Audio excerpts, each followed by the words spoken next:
Cancel culture is about canceling. Up yours. Woke moralists. Up yours. Systematic bullying that's happening. And they believe that they Woke Cocaína.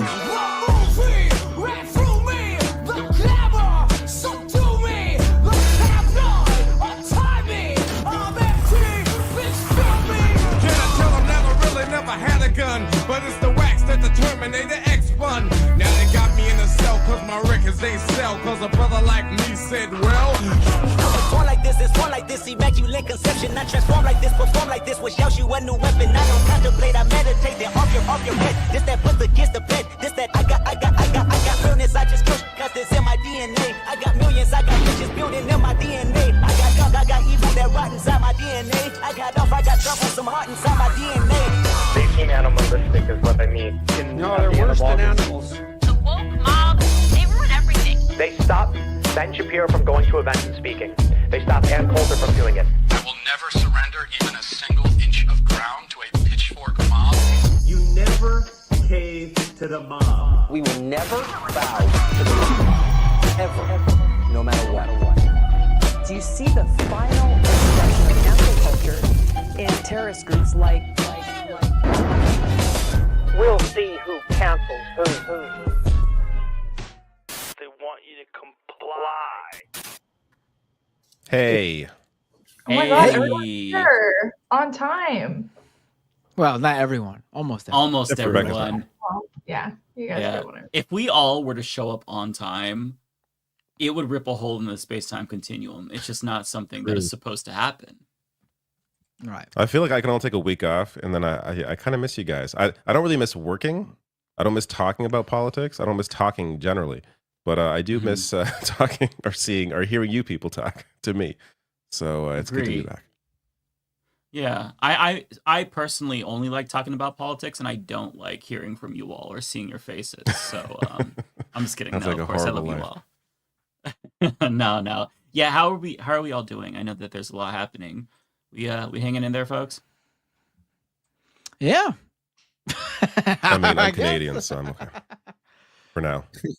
Until we're annexed. I mean, yeah, we're not annexed. It's nice. Thanks for not invading America. We win. Nice. So far, so good. So far, That's all that matters. David, that outcome was the only game in the history of sports that I have ever cared about. I was rooting for Team Canada, and they won. And I was so ecstatic. Don't know what's going on. Don't even remember the sport, to be honest. But I know that Team Canada won, and I'm very stoked and happy for you all. You deserve Canada it. also beat the USA in soccer last week. Yeah. Really? So how about that? Nice. Hell yeah. We're just winning. I feel like Team USA doesn't just need to be beat. They need to be beaten physically. Like, the players should just start fighting. They should beat our asses, teach us a lesson. Well, I mean, you got that in hockey. Yeah, there was 3 fights That's true. that first game. Second to last violent, game. huh? 3 fights in the first 9 seconds. It was quite violent. Okay. Well, I should have watched it then, I guess. But I'm just happy for the outcome. Glad everybody had a good time. Hope the Americans didn't, but hope the Canadians did. And we should tease later on. We're going to have Francesca on to discuss her oh my banning. Yeah. From, this is going to be premium tea. TYT. I'm very excited. The TYT.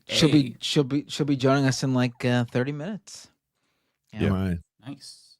I was just watching the 2 videos back to back. I was watching Jenks' excuse for letting her go, and then her rebuttal. And so I'm pretty abreast of the subject. I watched her video today. I couldn't watch the whole Jenk video. It's really hard to watch. She's so. What is Jenks? What is Jenks say? What is Jenks' version of events? Jenks played some of her greatest hits. It was really funny. I can't believe you only made her appear more awesome. Like with every. What did he say? It's just like he played clips of her calling him a bitch, and her clips were objectively hilarious and also poignant. Yeah. So the fact that he played these on the stream and watched them, is hilarious to me. I would never admit, like, you couldn't waterboard that out of me, that I watched somebody who offended me that much and dunked on me that much. I would never admit that I watched that because it's just so embarrassing. But he did, and he's like trying to do the whole, well, I'm the bigger person, like, no hard feelings. When it's like, bro, obviously you have hard feelings, hence why she's no longer allowed on the network. But I mean, we'll talk more about this later, but I just find it funny that he was went he playing from Good Riddance by Green Day in the background as he showed the clips? I mean, what was? I just find it funny that it went from like he's been so critical of Democrats being too nice, and now he's all for respectability politics. Oh, if you're mean to me, then you're out. Like, I thought you were the guy that said Democrats are too nice. Like, what? Right. Apparently, it doesn't work both ways. Yeah, no, apparently so. But thankfully, we still have some greats at TYT like Brianna Wu and Ben Glebe. I'm happy that the Zionists still get to participate in the free marketplace of ideas at TYT, but not Francesca.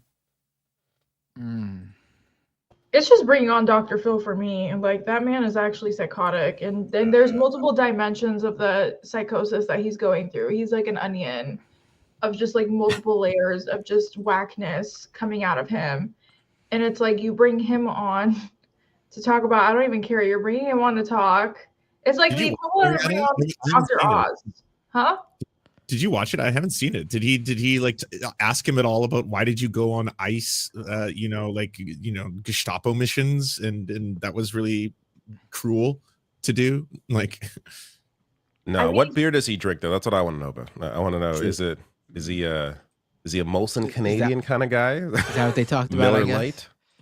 It's got to be Bush. Yeah. But we will Definitely certainly Bush. talk about that when Francesca gets here. To everybody who is curious, so to everybody coming into the chat saying, did they talk about that yet? Tell them we will, and to chill out. It certainly seems like we're going to talk about it before she gets here as well. We can't help ourselves. We can talk about the other things. We can. I mean, there's good news this week. There's so much going on this week. I cannot keep up with the shit that's going on, but yet none of it is something that I want to talk about. All of it's just You guys get added to any good Signal group chats lately? I did. It was wild. just sitting there wondering if this is real life, and now we know. So that's cute. I will say this we can story watch that isn't. video the lady made for Elon. Which one? Which lady? Oh, I saw you Which cover one? this, Ariana. Oh my god. Oh, I didn't see Yeah, we should this. watch it. Yeah, We don't should know watch what it. I'm talking about. Yeah, No. drop it in the chat. Oh Like my the god, private see, chat. this is y'all being millennials right now, because like I know. I What saw happened? it. I want to get it. I saw it. Yeah, because That's why Matt, we you need follow you me in on here. Twitter, you're actually active on How do you Instagram, do, that's fellow why. kids? I saw it. I lost part of my Damn, soul. I didn't see it. I'm Okay, a millennial you know what? I'm boomer. gonna send it in the chat right now. Hold on, give me 1 second. Okay. Yeah, I've gotta know. I just got to say on that whole Signal thing very, very quickly that it's I always thought that there was more to it when it came to the US and their war crimes, that like they're, that there's actually maybe protocols, or like you got to be inside the war room, or maybe it's just more than a bunch of like, teenagers kind of gossiping in a group chat and being like, maybe we should do a preemptive strike on a sovereign nation that's never attacked us and then kill a bunch of civilians. But I didn't know it was just as simple as emojis. Like fist emoji, American flag emoji, and then like if I was that journalist and I was sitting there, I too would not have believed my eyes and be like, this is 100% a joke. I'm being played. There's no way I'm sitting in a parking lot of a supermarket looking into the war room of the United States that like taking place before my eyes. Like, just I would not have believed it.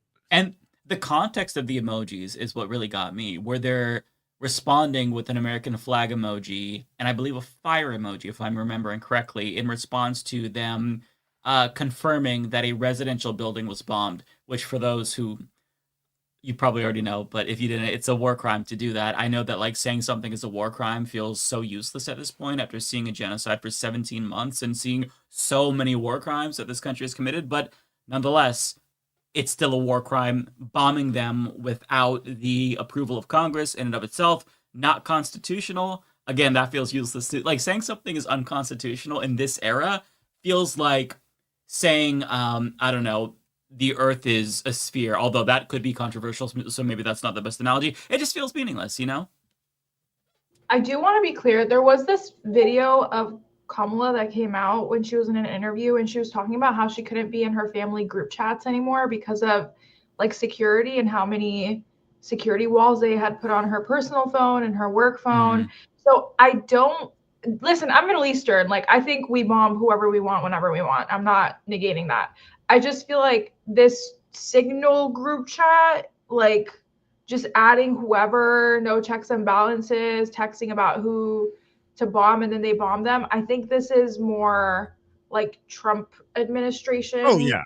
Yeah. Second round related. Right. But it's still crazy because it's like, you know, the whole idea of it is insane. But I don't know. I find it hard to believe like George Bush was doing this. You know, as much as I hate the guy, like I don't know. I don't see it going that way. But maybe I'm too naive. I don't know. Oof. I wouldn't defend George Bush. No, I'm not defending George Bush. I'm not defending him. Yeah, Bush is no, George Bush would have totally done something like this if he was living in a different time period. He just didn't, you know. There wasn't that mobile phones weren't accessible in that way with apps that allow you to do these things during the Bush administration. They definitely would have done the Fog of War. I don't know if you've all seen the Fog of War, but I remember listening to Robert S. McNamara talk about how like you keep thinking that there's a mythos behind the scenes of the world's most powerful empire when it comes to like preventing nuclear war, and he's sitting there just like it's just a room full of guys, and just, you know, he's like, we came this close to one of them just being like, all right, fine, the first strike, preemptive strike, we got to do it, and you're like, that would have ended all life on humanity. But again, just a room full of people having to make that calculus. Didn't it same happen with the Cuban Missile Crisis or something like that, where like they were super close to nuking shit? Or am I mistaken? Yeah, that was frightening. That was. If you lived very, through it, very I'd imagine it was horrifying. But just reading about it and watching documentaries about it is chilling. Like, we were almost done. Like, it's crazy. So I always think back to like the Cold War and how crazy shit is now. But like growing up during the Cold War probably would have been so much more frightening. Like, my mom, she grew up in Hawaii, and she remembers doing drills where they'd have to hide under the tables or the desks and shit like that. And that's really frightening. You know, we have a lot of pop culture reflecting that Fallout. Thank God kids don't have to do drills where they hide under desks anymore. True. For things that actually happen. Yes. Right. No, that's a good point. Okay, I do have the video ready that Ariana shared. So I did see this. I didn't click watch. I see same somebody here. with a I have cowboy to see hat. things with Cybertrucks, and I don't watch. watch them on purpose. Okay, this is Yeah, really the cowboy stupid. hat alone sealed it for me, but the Cybertruck, no. It's not my most intellectual share. I'm just saying. This is just a meme watch. Okay, Who is this? What is this? This is her first name's Alessandra, but she's just like a random Trump Republican. fan. That's really. Trump I don't think she's fan. an anybody. She's not someone of any notoriety before. Oh, she's a doing comedian. this. Now she's infamous. Her pronouns are ha ha. Oh, and she's a homeschool mom. That tells me so much. She got about the her. one joke.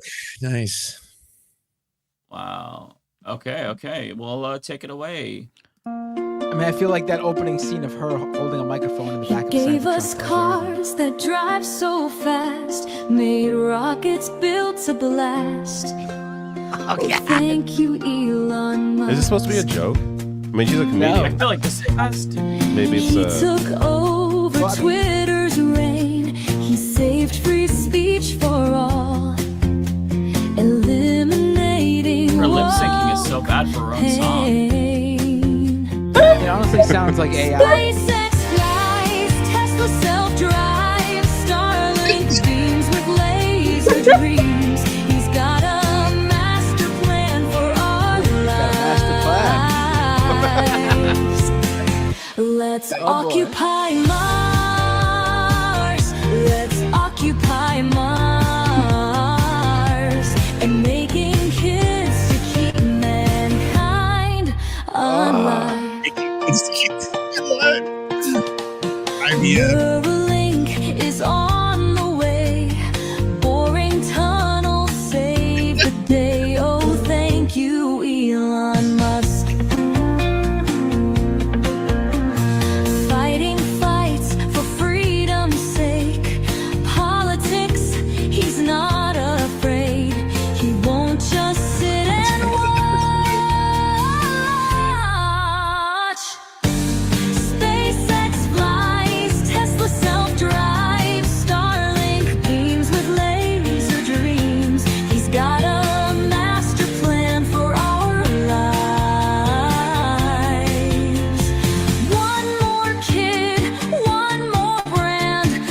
Elon, is that rockets with just one hand.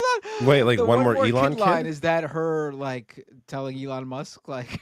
Let it one more kid, but me. Let it be me. Let it be me. One more. No, kid. okay. So to the haters that said that, she said that she's gotten her fallopian tubes tied. So okay. She's not talking about.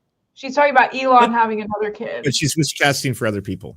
Yeah, one other person can have one. She more. thinks This it's isn't good. satire, it's good though. for We're sure. She agrees with Elon This Musk. that it's really good for feels like satire to civilization me. to have lots of people. No, have she's lots of kids. genuinely an Elon fan. She was like, "I'm Except an her. Elon fan. I don't want to have his kids. I have my fallopian tubes tied, and I'm not getting paid for this. I just." The really North Koreans are watching this being like, holy shit, did you see that? They can't believe their eyes. This is wild. Wow. I mean, I Keep guess it that going, one I guess. Keep indication it that's going. We might not as well finish satirical it. is the fact that she actually has a Cybertruck. I mean, you wouldn't be that committed to the bit if this was just satire. Okay, we'll continue. And Optimus, Cybercat, to what can't this man do? It's taxes, fraud, some solid memes. Corruption won't stay. And Doge saving USA. So here's to you, our tech tycoon, saving Earth and Mars real soon. We thank you, Elon Musk. One more kid, one more brand, launching rockets with just one hand. Optimus, Cybercat, to what can this man do? Oh, thank you, Elon Musk. How is he saving Mars? Is Mars in trouble? That was one of the lines. Saving Earth and Mars soon too. How is he saving Mars? I I wish that we watched this on YouTube so I could dislike it. That was I'm gonna say something that's really offensive. That makes me want to kill myself. Like unironically, listening to that. Like I genuinely have just lost my will to live. I think you're just banned on Twitch all of a sudden for saying that. Yeah, that's Yeah, probably. In a video game. He of doesn't course, mean but, it. Yeah. Lance and I are about to get murked. by Figure of Twitch. speech. I'm so sorry, everybody. I'm so sorry. It was just a joke. I'm talking about in a video game. Okay, I would never actually do that. I'm beaming some additional thoughts into your brains right now, telling you my true feelings about this. Yeah, that was really bad. I don't have any other commentary. Somehow the mood is even It lower. was so bad my headphones Yeah. died during it. I have to recharge my headphones. My AirPods couldn't take it anymore.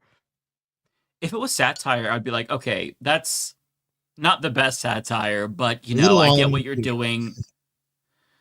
Yeah, one more kid. Man, I hope she stubs her toe. That was. I feel like my skin is. Where do we crawling. go from there? I know. Yeah, sorry. Well, I'll see you all next week. Wait, great was show. that an actual line? Someone in the my chat just said, with the quote, "Launching rockets with just one hand." Yeah, yeah. Was that a line? I mean, that's not very Probably, I wouldn't- impressive. There's about 4 out of the 5 people in this room probably launch rockets with just one hand every now and then. Okay, you know what? Y'all can. Oh, that's Matt. that's a hetero male joke that I want no part in. Thank you very much. Do you disavow? I need to disavow. go to a confessional after that. Like, Yeah, much like Elon, for me, it takes a team of people to get it done. So it's not just me. It is pretty wild about that entire thing where he is having children, but I guess because of IVF, he's selectively only having boys. Like that's one of his things. Are they really all boys? Well, I All mean, his except for kids? Except for his daughter. Yeah, his one daughter, his Yeah. trans daughter. yeah, Yeah. it's crazy. Also, all of his baby mamas are white. Like, he does not. Mm-hmm. Not that, you know. I'm just saying he only procreates with white people. I thought he had a daughter with Grimes. I know he has a son. I thought he also had a daughter afterwards with Grimes. I think he has 3 kids with Grimes, if I'm not mistaken. 3? Oh my I think he kids with does have. Grimes? I I think think so. he does Together have for like daughters. 6 months. Other, I think he does. I think he does have daughters other than Vivian, but it's been speculated, and Vivian seems to confirm it, that they pick the gender of the baby, and it took like, again, other than Vivian, like 8 boys or 9 boys or 10 boys for him to finally decide he wanted a girl or 2. So yeah, he's got something going on. He's got issues. Yeah. Yeah, so he has 3 kids with Grimes. I think the 2 other kids were from, so I know one was her holding the pregnancy. I think the 2 others were surrogate, but I'm not sure. I know he for sure has 3 kids with her though. I don't know if you all read the. Oh, I'm sorry. Go ahead. No, go ahead. Oh no, I was just gonna say that Teen Vogue did a profile on his daughter Vivian, and That was great. she is awesome. She's completely financially dependent from him and wants nothing to do with him, which really goes to show you like that she's objectively just such a good person. Because if you have your dad like as like the richest person on the planet, so many other people would just suck up to him just for the money. Just be nice at least until he dies, so you can get some of that money, get written in the will. But she wants nothing to do with him on principle. She's a leftist. She believes in equality. And yeah, I don't blame her because he treats her like shit. He said recently that his child died. He, misgendered her and dead named her. And I just can't wrap my head around that. When you have a kid and you just literally write them off as dead because they're trans, that to me is so unfathomable. Like, how do you not just love your kid unconditionally? Like, that is your child. And all of a sudden, just a name change and pronouns change and like a change in the way they express themselves to just lead you to write them off as dead. It goes to show you that like this man, he is a sociopath. I don't know how you can do that to your kid. I'm sorry, I just want to correct us real quick. He did have 1 daughter with Grimes. Outside of Vivian. Okay. Yeah. Okay. Not that it matters Wow. though, because he has mostly met boys. So It is weird that he has a preference for boys. Like, it's some sort of like, I don't know. His whole breeding thing is weird. No. He's like gone so down this like alpha Andrew Tate like 4chan pipeline. I mean, he's probably the type that if it was legal, he would dump his daughter in a dumpster if he could. Like, I wouldn't be surprised. I mean, there's definitely some like weird things going on there with to specifically just have boys like that. Yes, there are people who like have kids and want a boy or whatever, but to just like keep pumping out kids through in vitro and purposely, according to what's been said, picking the gender and having it be a boy every time, there's something weird there. Absolutely. There's guys who like don't want girls because like girls can't carry on the legacy of the family name and other bullshit reasons like that. Like he totally seems like the type to feel that way. Yeah, I think that's probably his reasoning. So it's possible that he's a virgin. Because he apparently does have a botched penis surgery that makes it difficult. I've not heard that. Is that Azalea Banks said that she was told by Grimes that he had a penis enhancement surgery that destroyed him. And I mean, she is not a reliable narrator, to say the least. So I was about to say she's a little crazy. She's a little psycho. In her defense, 1 out of every 100 Azalea Banks tweets will be the best tweet ever. All the other 99 worst tweets ever. It'll be like homophobic statement, homophobic statement, homophobic statement. Oh, she just burnt J.K. Rowling. Homophobic statement. Just where did that come from? Oh, nice. A nice Azalea Banks tweet. I do want to say one thing though. I have a half sister that I don't claim like whatsoever, but she has a husband. She has a very interesting marriage, but basically her husband is like very, very, very rich. We're polar opposites. We don't have a relationship like whatsoever. But so her husband had her go on IVF because he wanted to choose the child. So he wanted his firstborn to be a boy. he wanted his firstborn to look a certain way. And so when you do IVF, you can, and I didn't know this until she told me, you can fertilize a certain amount of eggs, and then you will know exactly which one's going to be smarter, which one's going to have blue eyes, which one's going to be a boy, which one's going to be a girl, which one is healthier. And you can like pick and choose which baby you want to have. So I think a lot of rich people are also doing that too, where they can like choose what their child is going to be and what they're going to look like and what genes they're going to have. And so I think it's something that like the ultra rich do too. It's like a designer baby almost. It reminds me of that movie Yeah. Gattaca. Yeah. So eugenics. I know Yeah, nothing of this yeah. world. I had to. David is that fucks. real? That's what he's saying. Guys, Matt's on a roll tonight. Like, I'm always on a roll, baby. Usually I'm the one who says the most outrageous stuff, Matt. Thank you for giving me a break. How many kids you got, David? What? How many kids you have again? One. One. All right. So he's done it at least once. Oh, it's I've gonna done it stay. at It's least gonna stay twice. one. Only once ever. The funny It's thing like is, a I literally didn't hear what you metaphor. said before because I was talking. So like, I don't even know what joke you made. So Oh, I'll just I sit here and said. be like, oh yes, I said, heard the joke. I said you did it at least once. I did it at least twice. Please, That's do we true. really? Do we really discuss this? I think I've done it plenty of times. Feels like okay, guys, seriously, I don't know. the way David said that's Hey, Ariana, quick question. How many times have you done it? Stop. we're talking about body counts on the leftist I mean, mafia. all I feel of like you- this what is is a bridge this? too far.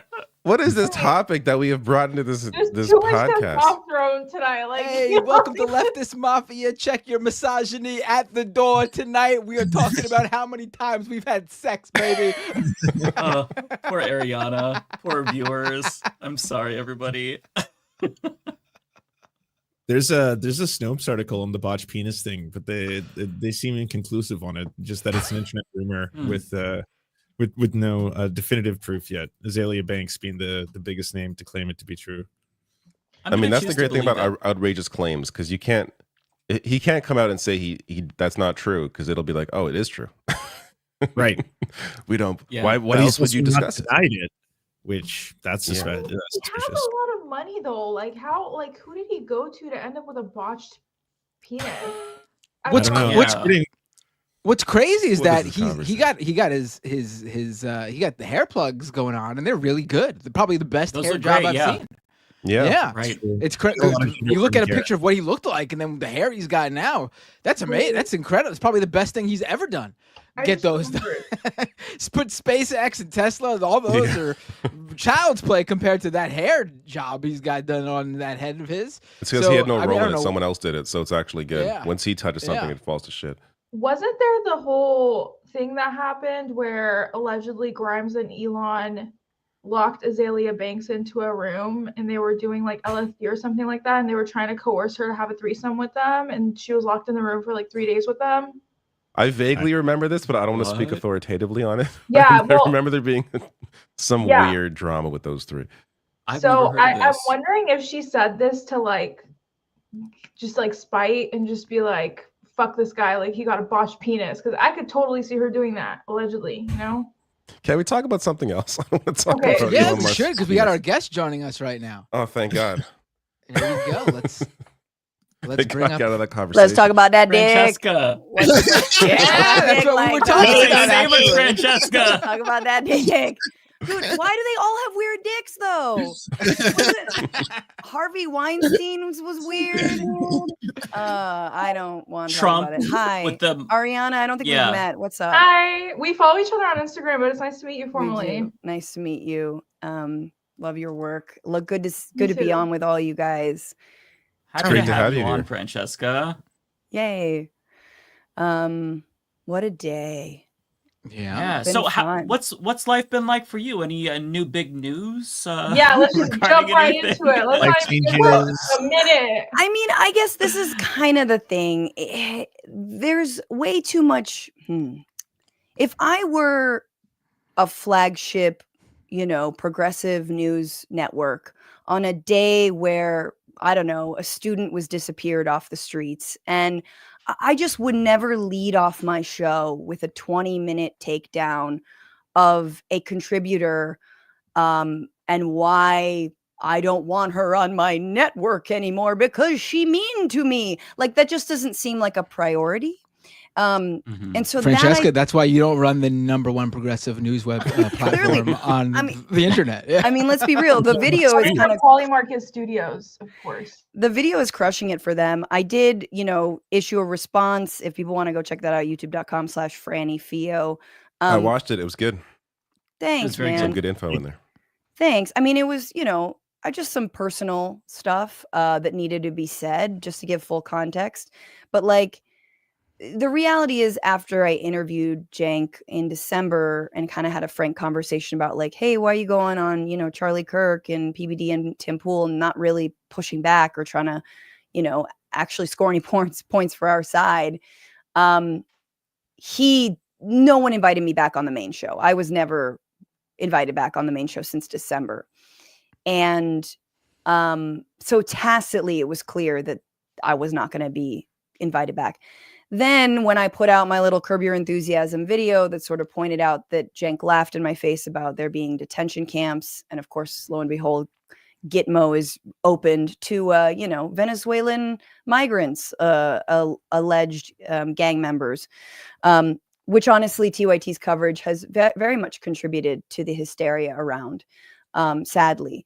And when I put that out, I think he got really mad. I think he got really prickly. I then interviewed Mondale Robinson, who also quit as a TYT contributor. He didn't like that interview. He's been watching. He watches, right? And then, of course, to my patrons, I did call him a bitch. I said he was acting like a bitch. And let's be real, there's a difference. I'm just saying, like, in that moment, he was acting like a bitch. And that was when he did something that I think has been a pattern for both Cenk and Anna, and the pattern I have a problem with, which is going on right-wing shows and actually, instead of, arguing about issues or trying to win points for a side of justice, democracy, freedom, is actually serving up so-called extremist leftists on a platter as a sacrificial lamb, as an offering.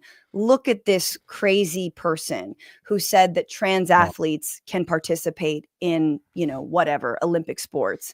And isn't that insane? Let's agree on that. And that is my offering to you as I come to your table. And like I said, it doesn't get you anything. And in that moment, I was the offering. The things I've said on Piers Morgan about trans athletes, things I continue to say about trans athletes. Yeah, what struck me from his video about you was, first of all, he basically front loads it with this attack on you, calling you max left because of your transposition, and he basically tries to do what you did with your Curb theme, albeit much less successful. Right. He tries to prove that he was right, and dunk on you when he doesn't prove his point. Like, he shows a poll, or CNN's Harry Enton talking about a poll saying that most Americans don't agree with trans athletes. None of us are talking about the popularity of trans athletes and not basing our policy on popularity or support for policies on popularity. We're basing it on morality and making a substantive argument. So just saying, well, policy X is unpopular, therefore it's not correct. I mean, you could make that argument about gay marriage 20 years ago. Absolutely. Rights movements go through, right? Like, how popular was, Black Lives Matter? How popular was the civil rights movement in general at the time? What was it polling at? Desegregation.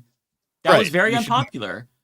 So we're not making an argument based on popularity. I'm not a populist inherently. I'll use populism to my advantage if it suits my narrative to get what I want accomplished. But at the end of the day, I have moral principles. And that was the point that you made that went right over his head. And what I loved is that in the end, he was talking about how unbothered he was by all of this while playing the clips of you dunking on him and shitting on him in the most hilarious fucking way imaginable. It kind of looked good, right? I came off looking pretty It made you genuinely look fucking amazing. Yeah. I don't get how he does that and then pretends to be unbothered when clearly, like, if that were me, like if I was the subject of that and you're like, you look like a bitch, I would be bothered. Just saying. I guess, I always feel like it's weird when someone sets up the sort of parameters of debate and so it's like as if I have to respond to every single thing he said in that video. Cause really he didn't respond to the substance. Cause there's a reason I said those things about him.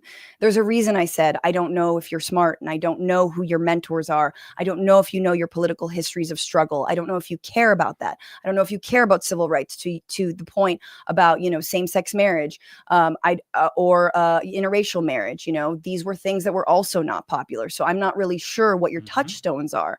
And the reason I said that is because of his behavior since Donald Trump has been reelected. There's a reason, and he completely didn't address that. And I've been really obsessed with this Democratic. I mean, she's a progressive leftist strategist who studies movements and electoralism around the world, Anat Shenker-Osorio. And she came on my show and she said something great, and I don't want to butcher it, which is the job of a good message isn't to say what is popular.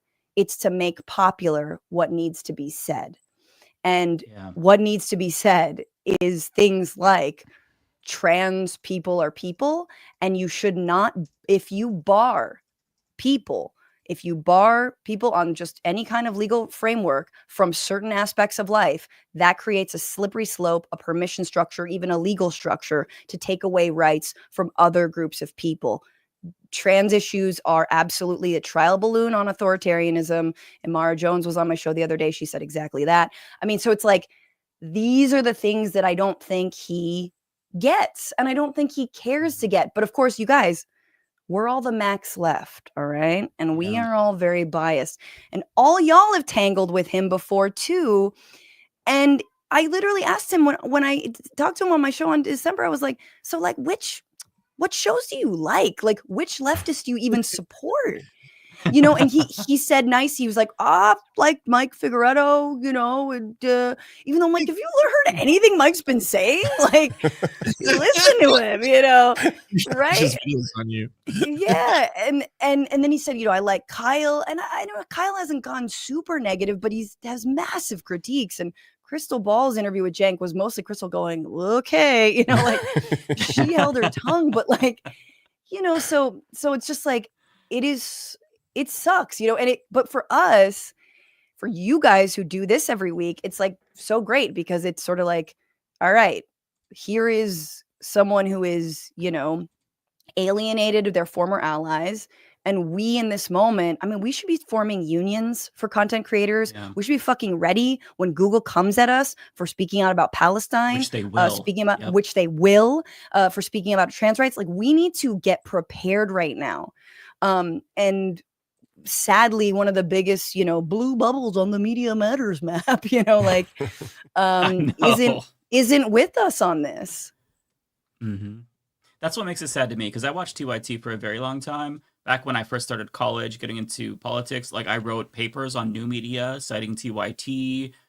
So to me, it's not just like, I know people like will accuse me of trying to drama farm and shit like that, but I'm like genuinely sad because I felt like I really looked up to these people, and to lose like the biggest network, the largest online news network, and to see, and Cenk likes to simplify his anti-trans take, when if you look at everything they say, look at what Anna says, she's just transphobic. Like, it's not just about sports anymore. There's other things that she says. She said, I don't know how I feel about locker rooms. I don't know how I feel. I mean, this is, there are Proud Boys, in LA have been protesting outside of, spas because they allow trans people. Like, this is not abstract. I mean, these are real white nationalist talking points. These are, and sort of clarion calls, whatever. That's their, and I'm not saying she's a white nationalist, but it's like, you gotta look at the connection here. Oh, I don't know how I feel about locker rooms. I'm fine with bathrooms, locker rooms. What's the difference? Let's see, how much of a wall must there be? I mean, obviously, Ariana and I know that all we're doing is checking out people's genitals in female locker rooms. That's all you do. Mostly, you're like, oh, hey, hey. Yeah, I can't confirm. Yeah. It's Okay, civil rights okay. terms and conditions, essentially. It's what they're trying to set up, right? And this is Yeah. the reason why the right uses all of these issues. These are wedge points. It's a really easy thing to be Yes. divisive on because no one wants to sit there and be like, "What are you okay with biological males going into female bathrooms and penises?" Now, obviously, everyone's going to be like, "Oh shit, no, wait, God, oh Jesus, that sounds terrible." But then if it's like, this is exactly why I'm going to frame it in such a way that when you hear it like described that way, of course, oh yes, maybe things have gone too far. The gender ideology, the woke mind virus, everything's taking over, and you're giving them all the ammunition they need. Now it comes from the left. Look, it's not just the right who says this. The home of progressives is saying that things have gone too far. Now, oh That's my what God. is so yeah. It's insidious, right? It can be so much more damaging when you have like a Jesse Singal or someone who establishes themselves as a centrist or a leftist or a liberal or something like that. The right uses that when it comes to like, hey, now we're trying to enforce laws that are directly going to discriminate against people, and it's not just coming from right wingers; it's coming also from liberals, centrists, and the left as well. So here we go. And it's not even just that. It's that, you know, TYT is fairly, you know, a big channel, obviously, online. So their viewers don't all share like their most progressive views, or even really may not consider themselves all that political to begin with. Like maybe they lean, you know, left, so they watch TYT. And maybe they have a question about what they're like. Maybe they're questioning where they should, how they should feel about, you know, trans issues.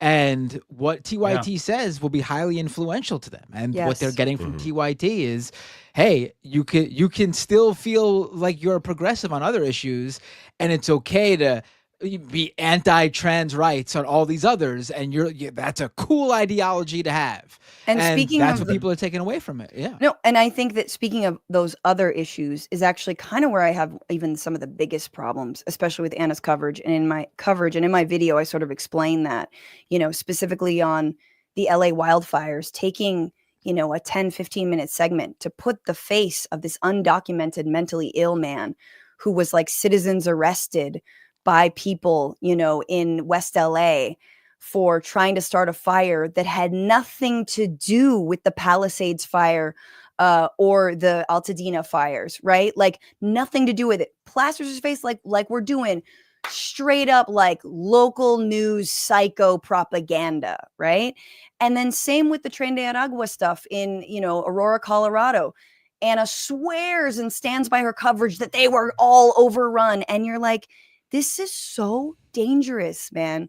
It is so scary. And it's like, okay, let's say they're gangs. They're overrun with it, right? Like, do we believe that, like, do you understand like the consequences of who you're talking to and what how you're talking about this? Because she never says it. She leads the audience to the water. And she's shadowboxing with the left. Like, well, you see, I don't know, because they're there and they're harming those residents. And it's like, well, so what's the answer? Because we know what the answer is under authoritarianism, which you seem okay to casually walk toward. It's arresting innocent Venezuelans who, yes, don't have documentation, but who are seeking asylum, who happen to have tattoos. Now they're in a prison cell in a terrorist prison in El Salvador. Christy Noem's in front of them doing selfies. Like, literally, like, so, and that's the other thing with homelessness. It's, look, I know there's a housing crisis. I know it. And I know, you know, yes, I understand. But honestly, the Democrats take way too much money, and all of the housing projects and all the attempts at curbing it are all corrupt. And so what's the answer? What it say it? Finish it. Finish your thought. And the thought is, sometimes you got to criminalize people. Sometimes it's okay to lock people up. Sometimes they should be deported. You know what I'm saying? You can't be on the other side of it too. She frames it usually in such a way where it's like, if they're talking about crime, it's like, are you actually on the side of the mad stabber who stabs out grandmother's eyeballs every day? Are you taking that side? And it's like, no, but this is an isolated case. Is this indicative of a broader trend? Is this happening all the time? Are Venezuelans coming over here and stabbing grandmother's eyes out? But if you pick this scary ass story, of course everyone's frightened. Of course, like I'm not going to sit here and defend the eye But she stabber. picks it on purpose. She picks it to talk to us, to chide us. That's what she's talking to us, right? And that's why I find it so sloppy and lazy and dangerous. And I do think I do think that the origin that she constantly talks about of chat was mean to her about talking about being assaulted by an unhoused person or being sort of groped, right? That was scary, obviously. But I actually think I found the first video, and I know she's probably watching this, and there's like a 10% chance I could be wrong on this, but I think it was when she actually interviewed a guy who wrote a book called San Francisco that was called How Progressives Ruin Cities. And it was basically blaming, progressives for like allowing drug addicts to run rampant. And it's not just about housing. Some people don't want to be housed. That's the Michael Schellenberger book. He's the guy who took over the Twitter files when Elon Musk and Matt Taibbi had the falling out. So that's a great source to this is like 2020, 2021. I'm on the second hour. She's on the first hour. I run in there and the chat is livid. And I'm like, what is happening? And they were like, yo, she was platforming this guy. He was saying all this stuff. But within that interview, she does share that story of being groped. And she took that and was like, see, the chat thing is downplaying something that was done to me. And it's like, no, they're mad because this guy is a fascist. This guy's awful on these issues. And he's not interested in having serious conversations about mental health, addiction, and actually, the unhoused population. Like, so that is what I think the origin story. And again, there's 10% that I could be wrong on this. She might have shared this. I didn't watch TYT all the time. So there might be TYT people who are like, nah, she told the story before, which could be, but I was on the show that day.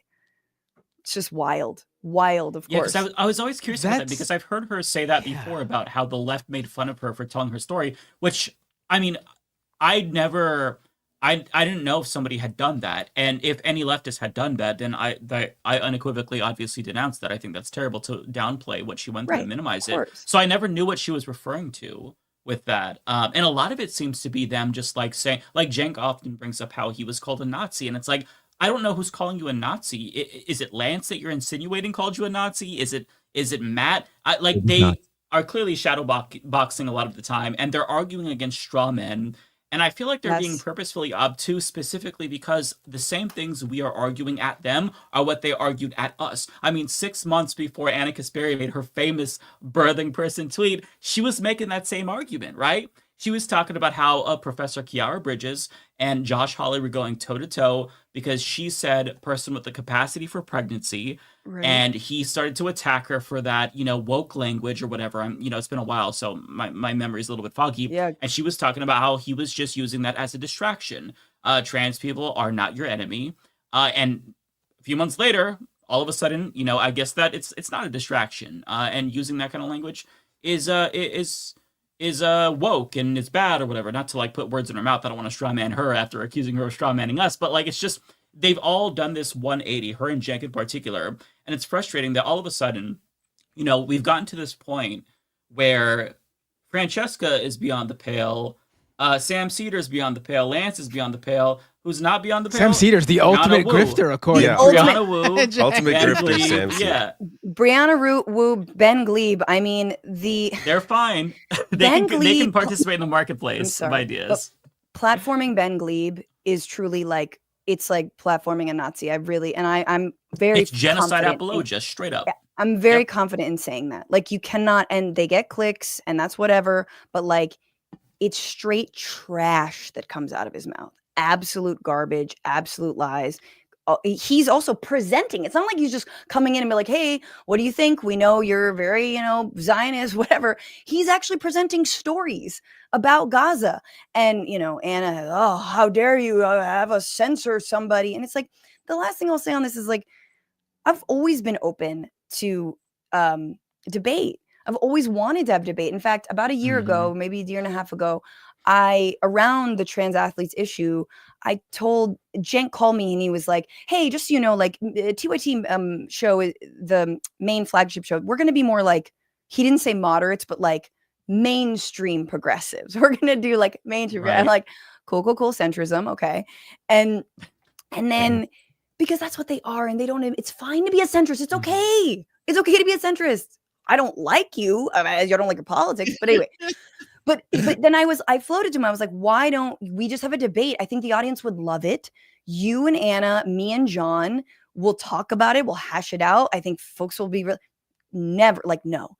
So this whole idea of like, I've had this debate. We can totally, I'm an open book. It's like, you're pretending that me saying that you acted like a bitch to, again, only my patrons that good old Hank clipped up, and like it's just like pretending that was the massive slight, and or the fact that I said that his brain was broken, like as if that was like a racial slur. Like, well, calm down. I said his brain is broken too. I put it in like the thumbnails because his brain is broken. He's very clearly crashing out. But to your point, Francesca, like in bringing up, Ben Glebe and Brianna Wu, my contention isn't that Jenks should deplatform them.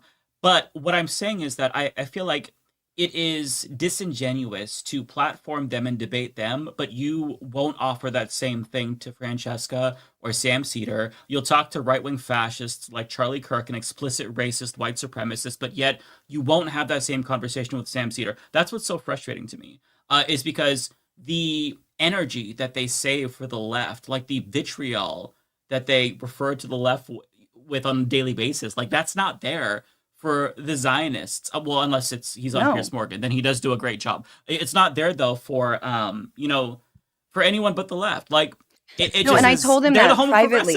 Like what?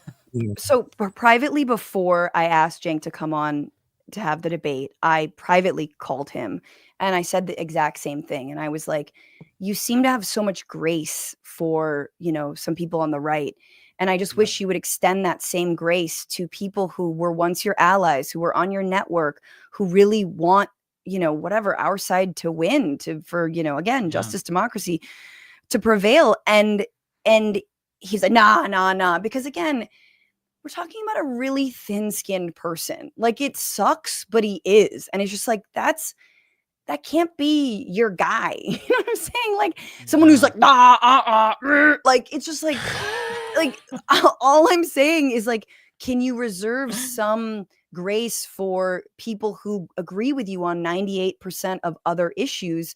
And it's like, he is constantly, again, every accusation is a confession. Oh, but you got to stand in line. You got to do this. And you got to. And it's like, but only one of us is yelling right now, man. Like, and it's not like what I find amazing.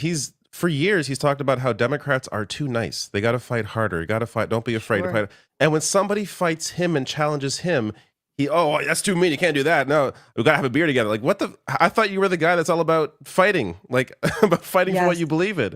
And someone does it to you, you can't stand it. Like it's been wild to witness the whole just the complete destruction of that network because of both Anna and him. And I think I will say, like, I again, I don't know what happened in the background, but it was always like at least one feather in his cap that, like, he may be fighting with you about this stuff and he may have horrible opinions, but he at least his long-standing contributors, he let them still do that, like, on the network, like, even though they were disagreeing with him and talking shit about him. And I say that usually even about the right wingers that reach it, that do stuff with left wingers, like, whatever you think about this person, the fact that they engage and we have these discussions, I think that's something, the one thing that's a feather in their cap. But like, apparently he doesn't even want that anymore. Right. I mean, you look, like, I'm not saying I should stay on the network. I do think it sucks. And I have a lot of hard opinions and sad opinions about the damage report.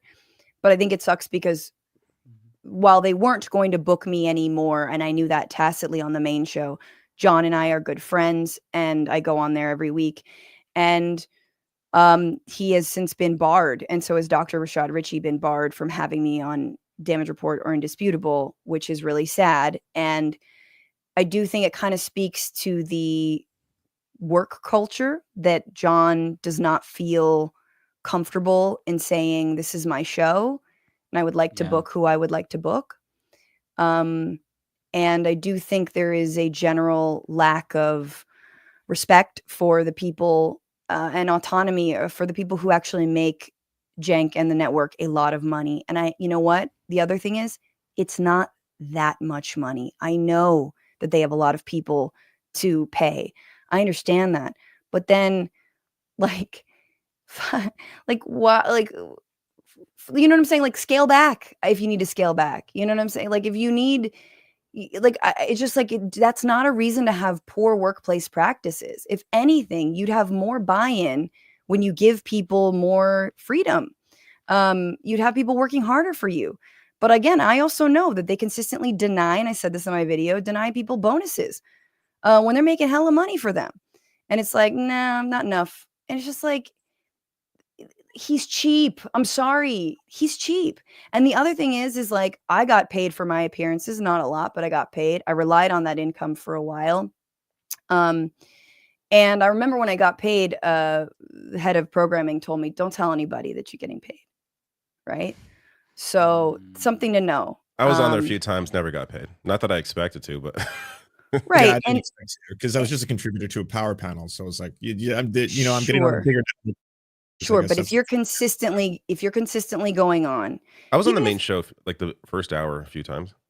I think if you're making content, like you're actually editing a segment, you're writing a script or thinking of an idea, you're basically presenting it to you, and like you were doing this for them, right? And then you would have. I was a guest host, but also I was paid for my time, and I think that's the right thing to do. And it doesn't have to be tons of money, right? But I think it is the right thing to do. It is time out of your day, you know, and it can't just be for like, thank you for the platform, sir. And you know, they also obviously went back on a contract they signed with me in 2018. They do a lot of people dirty. In 2018, it was like I was hired for 2 weeks and they were like, oh, sorry, just kidding. And my reps were like, you need to sue them. And I was like, I don't want to, because I want to maintain a good relationship with them. And, you know, you've heard Ben Dixon's stories. We all know Hank, the editor, part-time editor stories, the union busting stories. It's like, the guy doesn't necessarily believe in workplace democracy. He doesn't believe in even transparency. And I know that also firsthand, that it's a very opaque company. Nobody really knows what anyone else is doing. The strategy isn't clear. And I'm going to go, but the last thing I'll say is that's part of, I think, what has happened with the Anna, Jank, Thelma Louise situation is that Anna was for so long kept away from decision making. She was just a presenter and she was pissed about it. It sucked for her. And I was someone who super encouraged her to like fight for it, don't leave, ask for more power, ask for more, you know, editorial control. Oops. Because what have you created? What did I do? Maybe she should have left. Yeah, well, yeah, and she has a lot of control, and I think Jank, out of a sense of paternalism, responsibility, feeling like maybe he did her wrong in the early years, didn't, you know, give her enough buy-in, I think is allowing her to take the network in not a great direction, and now obviously he's all on board with it. So that is my sort of like psychoanalysis of, again, what I think is a really toxic relationship that actually they will turn on one another. We will see that happen. My kid Ariana, is I think crying. you need to jump in too. Oh, no worries. Thank you for coming on. Thank you so much. No, Ariana, Francesca. please, you haven't said anything. If there's Sorry. anything. No, I just want to say real quick, like back when we were talking about other things, I think it was really telling about how he responded to you when you challenged him, but then with Charlie Kirk, he was like, okay, it's okay, let's just go on to the next thing. And it's like when he speaks to leftists, especially like, you know, he does this thing where he yells and he becomes very animated. He even does it with Hassan, which, mind you, Hassan has also talked about the work conditions at TYT too, and he also said that he got screwed over by his own uncle, although he didn't harbor any bad feelings. But I just kind of want to end this by saying, I feel like TYT had the potential of being like Zateo. They had the potential of grabbing a lot of people who are younger, more fresh, turning them into contributors, even if it's a little bit of money, helping them sustain, just put food on the table, because we all know how hard it is when we first start out. But instead, they've gone down this weird road, and it's really sad because left media is already very minimal compared to Republican media. Like we all saw that graph that just got released. Like there's not a lot of us out here, and the ones that are out here, we're getting completely overpowered by Republican and right-leaning media. And it's just like we never see this kind of divide between Republicans, but in our side, this is like so common. This is why I feel like sometimes we can't get shit done, because we just continuously, like, not we, but there's certain people with power, you know. The infighting does suck. And again, lastly, like I do think that the invitation always stands. I'm super down for Anna to litigate tell me why I'm wrong about the LA fires. Tell me why I'm wrong about Tren de Aragua. Tell me why I'm wrong. Like I'm super open to still having these conversations. But I guess Jank wanted to pull the ripcord and no more. And I get it. It is weird to be like, thank you for my money after I called you a bitch. Like, I totally agree with that. But also, like, you're big, I'm small, you know what I mean? And I think there is this weird sense of power. Like, they're acting like they're not this massive platform, like they're not this massive network, and that we all have what they have, and we really don't. But I agree with you, Ariana, that like ultimately we should have honest conversations about most people aren't on board with trans athletes. So how do we have to, like, do we pivot to other issues? How do we humanize trans people? Like, well, what is the answer? Like, it's not just one thing. I don't think anyone's saying that. But again, they really have it's just a self-fulfilling little, like, sick little prophecy between them. And they don't actually, there's not a lot of daylight. There's not a lot of disagreement. And also their brains are broken by the internet and the clickbait algorithm. I'm sorry. Like, you do this for long just enough. Watching and it's like, videos of themselves. I know. And you just, and They're you're gonna just watch like, this.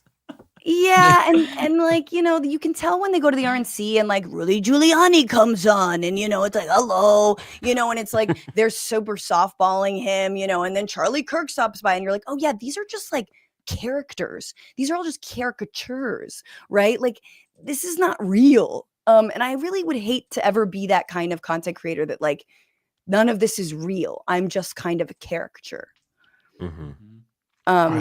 Eve, you should probably tell everyone where they can find you now, since TYT's biggest There are mistake. links in the chat so everyone can get access to them. Oh yeah, thank you for I don't know how to do that because I don't know why. But thank you for having me on. Thanks for letting me talk a lot. At Franny Fio, FRANIFIO on YouTube with Habituation Room. I'll stream tomorrow at 1 p.m. And listen wherever you get your podcasts. And yeah, I'm on Zateo for America Unhinged for the first 100 days. We'll see if it continues. But hell yeah, I hope you to come back, guys, and have you on the shows. And I love you all, and you're the best. We love you. Thank you so much. And also check her out on Patreon. What's your Patreon? Patreon.com/Bituation Room. Spell it out. All right, folks. Bituation Room. We'll link to that in the Jank is a description, too. Thank you so much. And with that, that was a great exit. What an entrance and what? exit. Amazing. Legendary. You know, one thing that she said that kind of jogged my memory is because, like, I was part of TYT Network. I was never a contributor, just part of TYT Network. They were my multi-channel network partner. And for those who don't know what that means, if you're not like on this side of the creator space, is it's kind of an outdated thing, but you basically pay your multi-channel network partner to represent you. They take like 10, 15, well, they most steal of your them money take and do around, very little. That's what they do.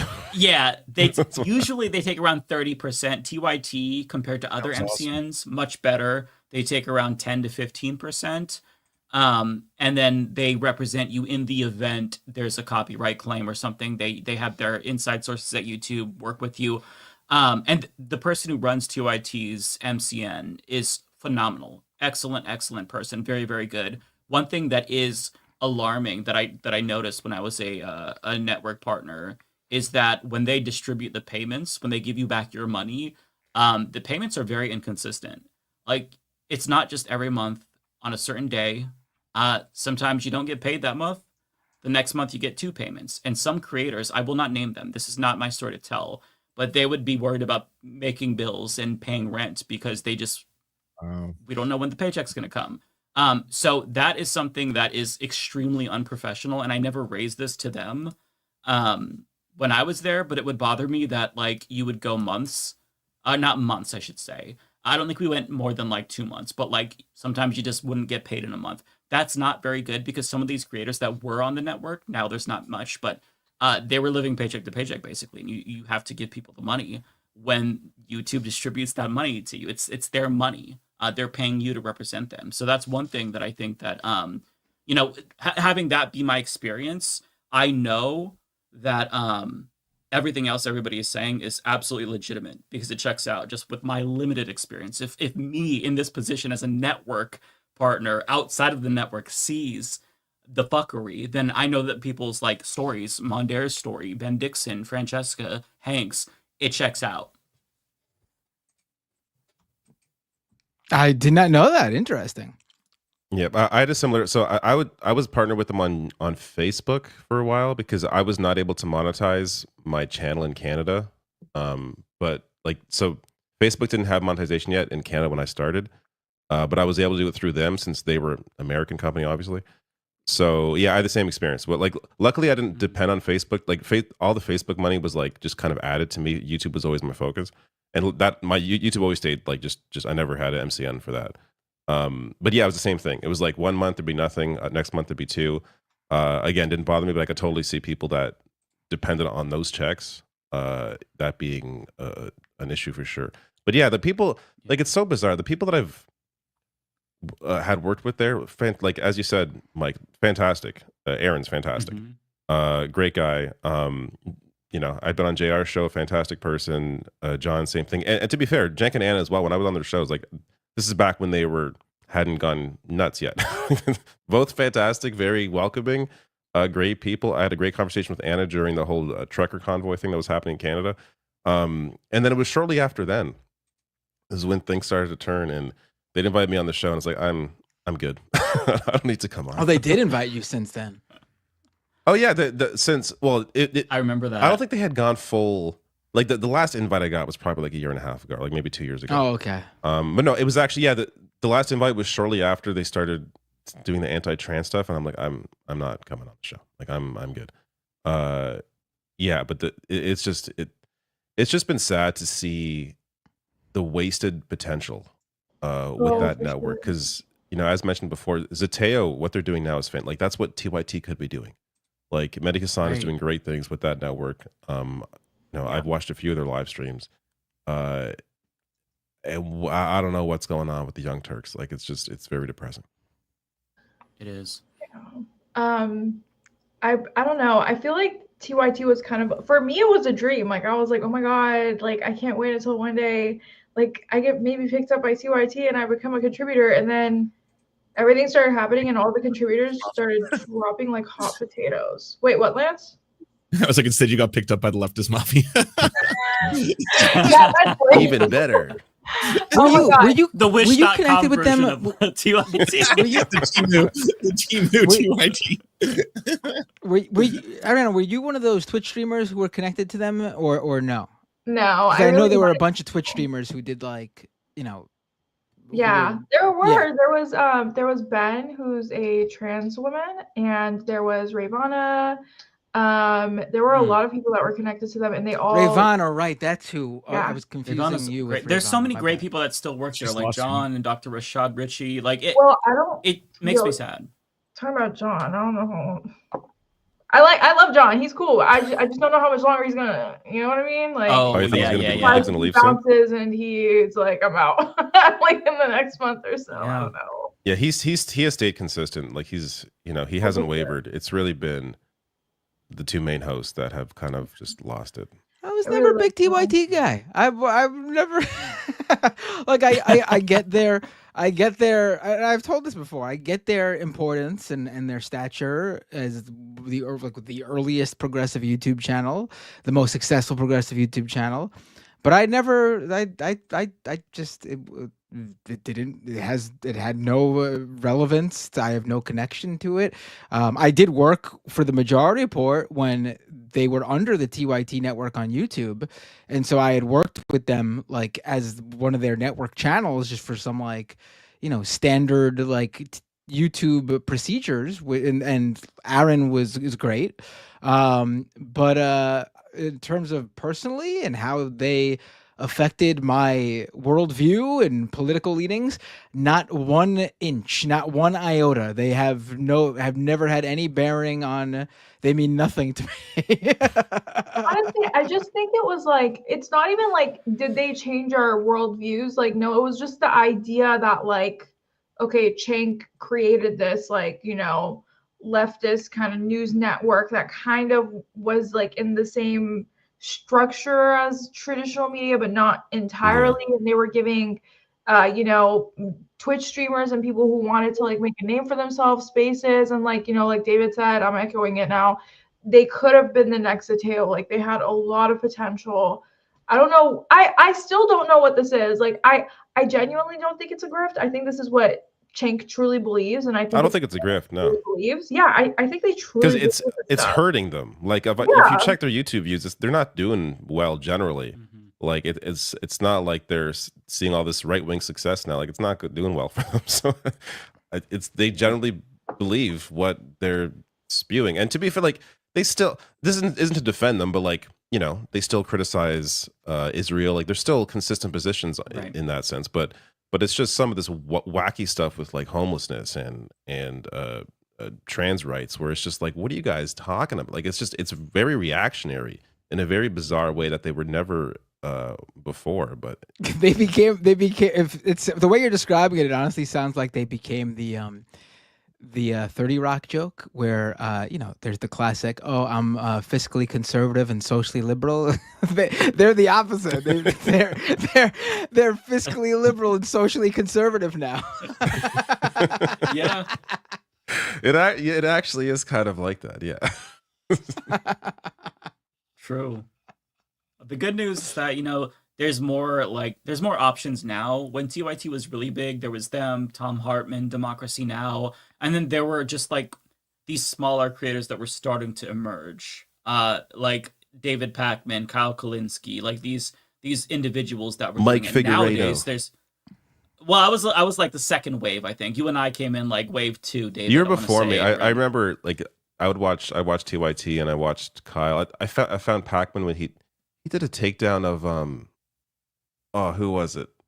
I forget the name now. But it Harris? Anyway, I forget the name. But it was like this, it went like viral, this takedown he did. Anyways, so I found him and then I found you. And then I started, I think, a few months later, maybe, or like the next year. Yeah. But yeah. Thankfully now though, there's so many options. Like as you said, Zateo, like producing incredible documentaries, investigative journalism. There's a ton of different options. And that is the good thing. I just like, as what you all were talking about earlier, it's just the thing that worries me about TYT is just the insidiousness of it, because I think that the Jesse Single TYT types, not to say that they're on the same level of Jesse Single, perhaps Anna soon, but like those types are so much more dangerous to me than the Matt Walshes and the Ben Shapiros of the world, because there's that respectability of it. When we brought on Kate, I'm blanking on her last name, when she was talking about British politics, trans issues in particular. God, I'm blanking on her name. I'm so sorry. This is disrespectful. But I think I know who you're talking about. Say that again, Lance. Katie Montgomery? Yeah. Montgomery, yes, Katie Montgomery. Yeah. Why was I blanking? I'm so sorry, Katie. I love you. But she made this really great point about how, transphobes in the US compared to the UK, in the UK, there's this veneer of respectability. They don't say like Michael Knowles does at CPAC, we think we should eradicate transgenderism. Like there's this questioning about it, this intellectualization of concern trolling. Yes, absolutely. Yeah, and that is so much more persuasive. Absolutely, 1,000%. That changes minds. Matt Walsh is not going to convince anybody unless they're already in that echo chamber. That's why, like, for those who are, wondering why we talk about TYT, it's because of that. Even though they're still losing relevance, they're still relevant. And I think that it's important that we call them out and let people know that this is not, acceptable. I think that when you start to dehumanize trans people, once you open that door, then you've let in the devil into your home. You need an exorcist, okay? Because then from there you go, from sports, you go to bathrooms or locker rooms if you're Anna Kasparian, you go to, I don't know if... Yeah, it's just, it's like that seed that gets planted that blossoms into a turf tree, and that's what's happening right now. And the turf tree is taking over the studio. I don't know where I'm going with this. I'm really tired. I just, it's dangerous and it's sad. No, I agree with you, but honestly, I don't even, I'm thinking about it. They're not palatable to progressives. They're not palatable to Republicans. Maybe the centrists, but even then, there's a lot of there's a huge spectrum of where you land on the centrist. I feel like it's like Gen X liberals. I feel like is even that debate. Even that, I'm like the ones that it's almost like fall a for normie COVID, type audience. The COVID conspiracies, but they're on the cusp. Yeah. I just feel like they're. I mean, I've said this before in a YouTube video. I don't think Cenk and Anna are either. I know Anna for sure. Cenk, I think, is still kind of getting there, but they're not progressive anymore, and it's okay. They just seem miserable, especially Anna. Like, you genuinely seem really miserable at your job. You seem miserable talking about these stories. There's no levity. No, there's none. And it's Like- just like, go to a network that speaks to you, babe. Like, you're not happy here. It shows. Like, we were just talking about it before we came live. Like, the viewers can tell when you're upset. The viewers can tell when you're sad. They can tell when you're not into it. They can tell when you're burnt out, because content is kind of like art, and your art starts to not really translate the same way it usually does. And it's just like with Anna, it's like, it's clear you don't like this. Like, go somewhere where you're happy, you know? It's also just so exhausting. Like the reason, like I watched a lot of TYT back in the day, and like I even, you know, I'm a weirdo. I'd watch like old school, which like Cenk and Ben Mankiewicz would like talk, and like I thought that was really interesting because these two older guys talking about shit I don't know about. Like it was just like it was a window into like a whole different, like, who are these Gen X people? But it's back then there was levity, and there was like they would talk about their personal lives and like laugh between, you know, segments, or like after the show. Like the after show wasn't about like politics; it was about whatever. Like there was personality and soul in what the show used to be. And now, like, if you sit and watch an hour of TYT, you come away like feeling tired. Like, I gotta go to bed. This is exhausting. I'm being yelled at for like an hour straight. They won't shut the fuck up. I'm just like screaming at my face. Like, this is like, no, I can't. I don't know how people can sit there and watch like 2 hours of that shit and not feel just terrible after. Just, there's no joy at all. And I get the world's terrible. Of course it is. But like, when you have a show like that, like, be a person. Like, it's okay to be a person sometimes and just, you know, not get so dragged down. And people want to feel like, hey, you're on our side and you're fighting for us. And you know, I get this is the news is depressing, but these are real people that I'm hanging out with. You know, I'm watching for a couple hours. That's why people have streamers. Like, they see them in their, you know, in their real lives and see them as people. Yeah. Yeah. Yeah. Well, I don't know if you all wanted to talk about the other stories this week. The big one being the kidnappings that continue to happen of pro-Palestinian students. We're now learning more about the Venezuelan deportations, and shocker, a lot of them are not gang members. People are getting deported based on their tattoos. One guy who's 25, he had a tattoo of like it was the autism awareness bow, and they perceived that as a gang tattoo. Yeah. And he was deported. And they're basically seeking out the 300 or so Tren de Aragua members in the United States. Quite the invasion, 300 people, I know. And they're trying to find them based on tattoos. And it shows you how fucking stupid these people are, because this is not a gang that identifies itself with tattoos. They're thinking of MS-13.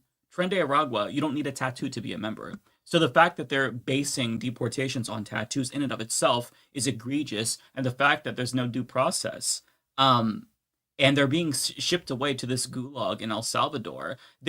For people who don't understand, once you are there, there's no coming out. You are giving up jurisdiction. They're no longer in U.S. custody. And there is not a single record of anybody from that prison, talking about Surcot, being released ever. Once you're there for life. People are tortured there. There was 36 people that died. There is a solitary confinement room that's pitch black. You get kept in there for 16 days at a time, 15 days at a time. The only light that you get is a tiny little hole in the ceiling. This is a torturous prison, and they keep like 80 people. They doubled the capacity, so it used to be 40. Now it's 80 people in these cells that have these like triple-decker metal bunk beds. They're packed in like sardines. This is a fate worse than death.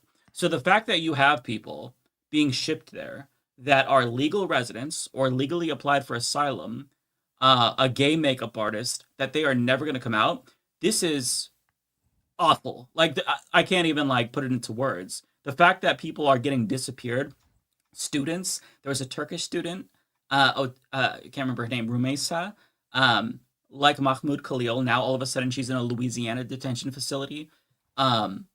no due process, accosted by people from ICE just wearing straight up civilian clothes, taken away in an unmarked vehicle. I mean, think about how scary that is. If you're just like a criminal, if you're a kidnapper, you could just put on a mask and say you're ICE and kidnap somebody. We wouldn't know the difference because that's what's happening. Like, they're just getting kidnapped, they're getting disappeared. The attorney for this latest student, the one from Tufts University, Rumesa, had to petition a judge for an emergency. I forgot what she filed in particular, the name of the motion, but she basically said, I need you to produce her so we know that she's even alive. And the judge granted that. Don't know if Trump's going to comply with that. But this is like straight authoritarian shit. And what Chris Murphy said about this is, I think, super accurate. It's a quasi martial law status that we're in right now, where currently non-citizens are the targets. But if Trump extends that to martial law, if he's not going to be able to get away with doing this under the Alien Enemies Act, then that means we go from just non-citizens being the targets to citizens being the targets, where all of us can be kidnapped, where all of us could potentially go to that gulag in El Salvador. They're already talking about, like, Trump floated sending citizens to that gulag if they do terrorism, i.e. you spray paint a dick on a Tesla or something like that. So it's dark times. And I think this story is so important. The fact that this isn't like, I mean, to be fair, mainstream media outlets are talking about this, but this is such a huge scandal. Like, this is the biggest scandal of like the last 10 years. And I don't know how to process the information. It's so fucked up. Yeah, it's also happening so quickly too. I think one of the things about the people being rounded up, especially the ones who are rounded up for their speech, is that at this point, a lot of people are thinking it's not me yet, right? Like, these are green card holders, these are student visa holders, these are people from Venezuela who I assume are gang members because they look scary to me when they're shown on television. And so it's not happening to citizens yet. But I mean, what happens next when it's like, well, Trump now doesn't obey judges' orders? That's horrifying. So you don't have the judiciary anymore. And then after that, what happens when naturalized born citizens are called into question? So, then wasn't he going to revoke like 100 or 500,000 visas of people from Haiti, Cuba, or people who immigrated from Haiti or Cuba or other countries like that? I was like, every day it's like, so now it's the next group. Soon there will be no one to speak up for you if you don't speak up now. We're in that, first they came for X, then they came for Y, and I said nothing. Like, we're in that phase right now. It's beyond words.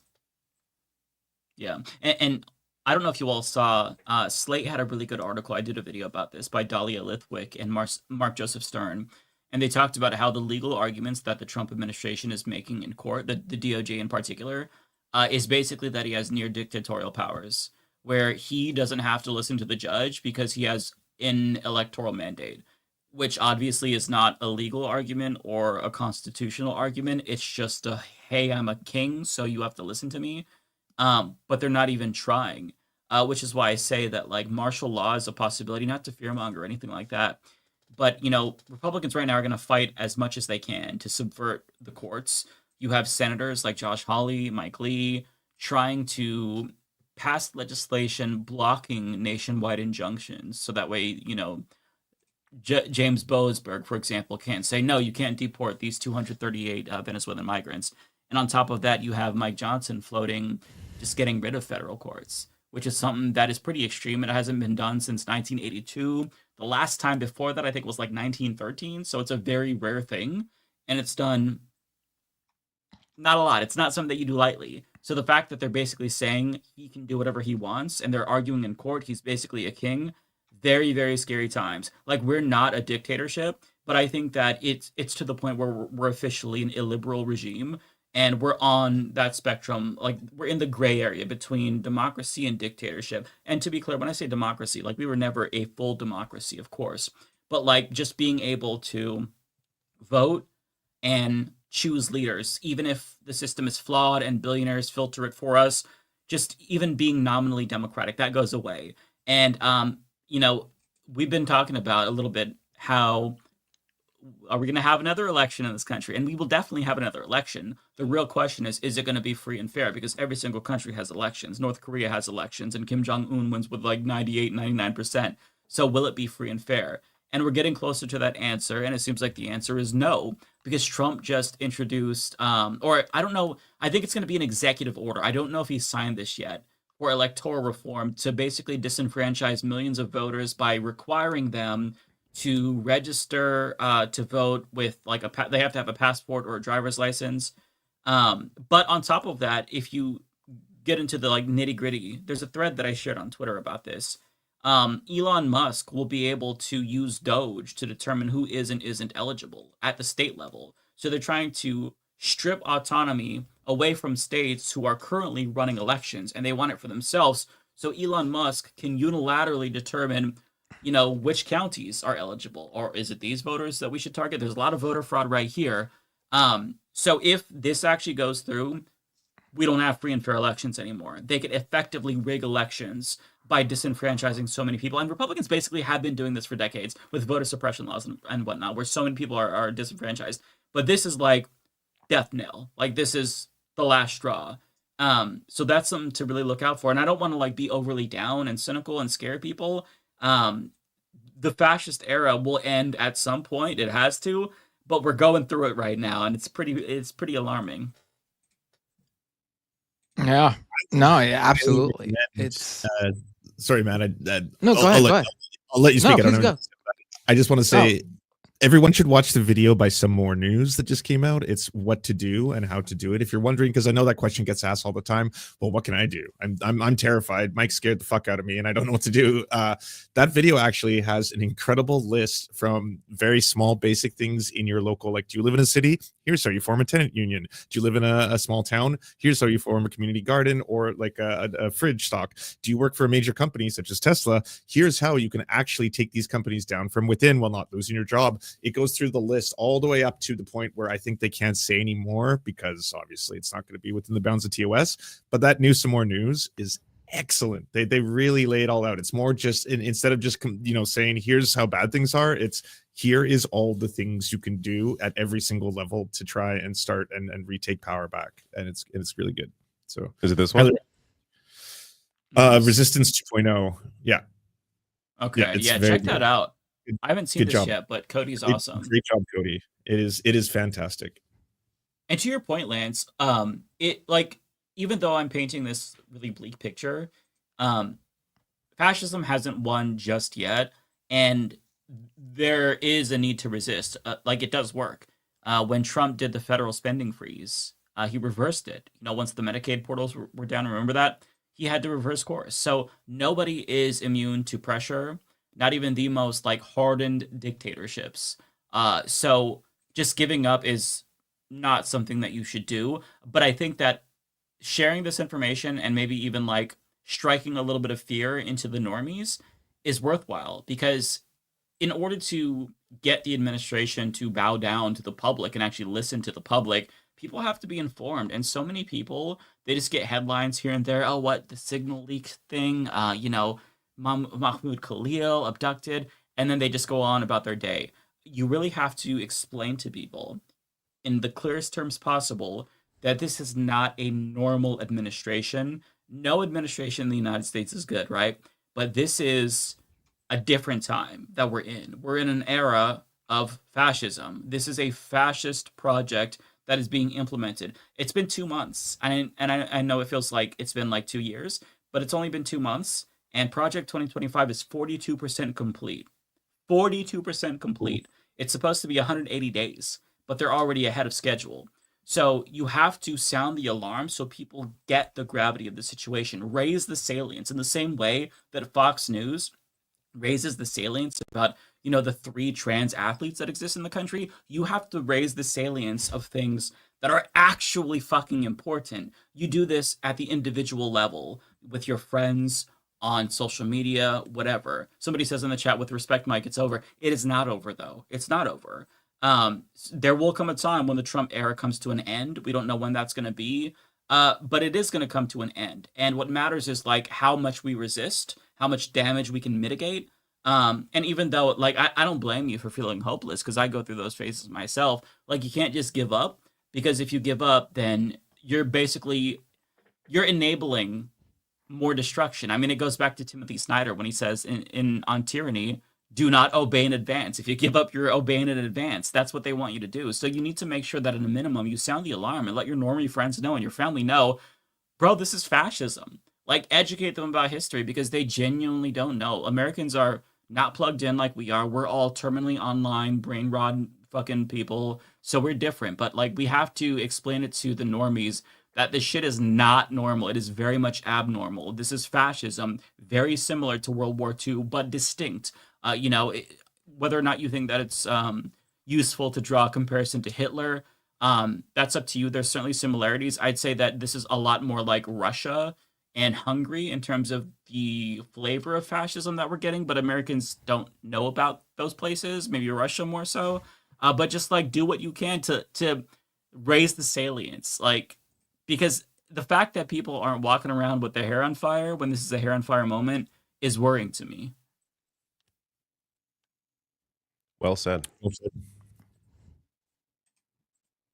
Yeah, I mean, I was I think the thing I was mentioning on my own stream last night was whatever happens, like on the other side of this, the idea that like we go back to normal, whatever that was, is just not happening.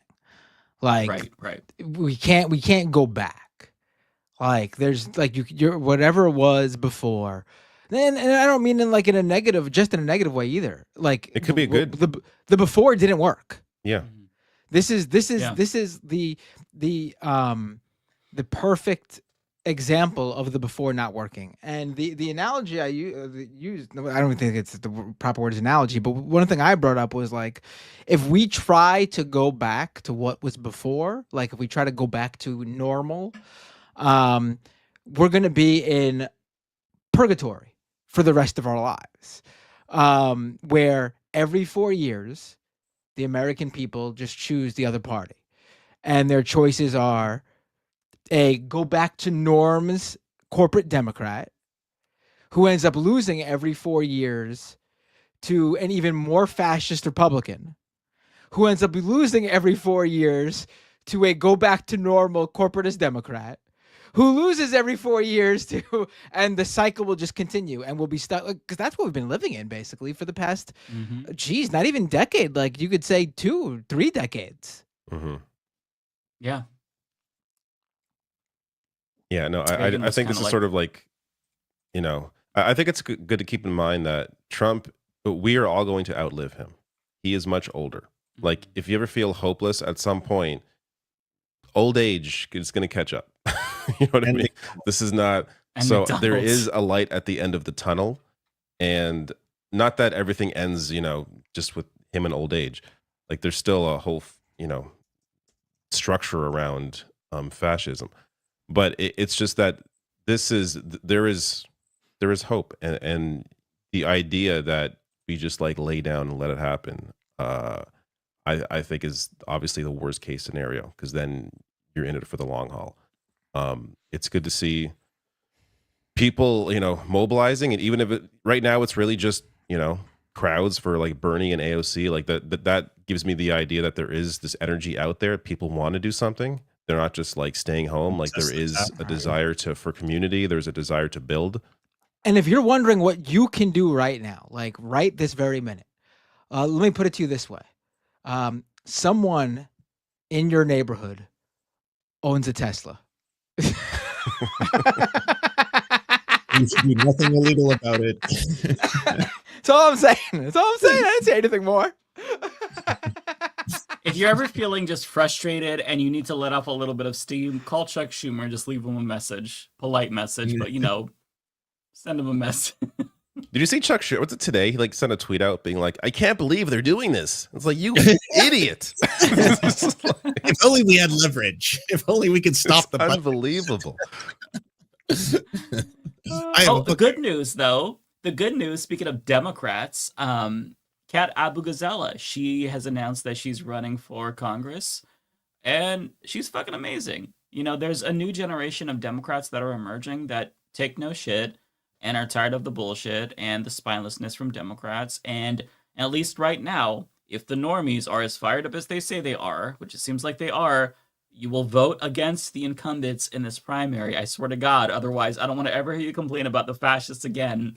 Because if you keep these same fucking people in power, the same shit's gonna keep fucking happening. So I need you to do that. I need you to stop voting for the incumbent instinctively and just take 5 minutes to learn about the challengers, because these people in office have led us to fascism. Trump isn't an exception or an aberration. He's the logical conclusion of a late-stage capitalist system that has destroyed our fucking institutions. And in order to get ourselves out of this mess, you can't just keep doing the same thing. It's not just going to be electoralism that saves us. I'd argue electoralism probably isn't going to save us. It's going to require people to actually organize, use the economy against the capitalist class, work stoppages, general strikes, something like that. I think that's beyond our ability to control. We need unions to really take the reins on that one. But, just prove that you're fed up, normies, and vote against these Democrats. Also, there's going to be another candidate launching soon. I'm gonna bring him on my program. This person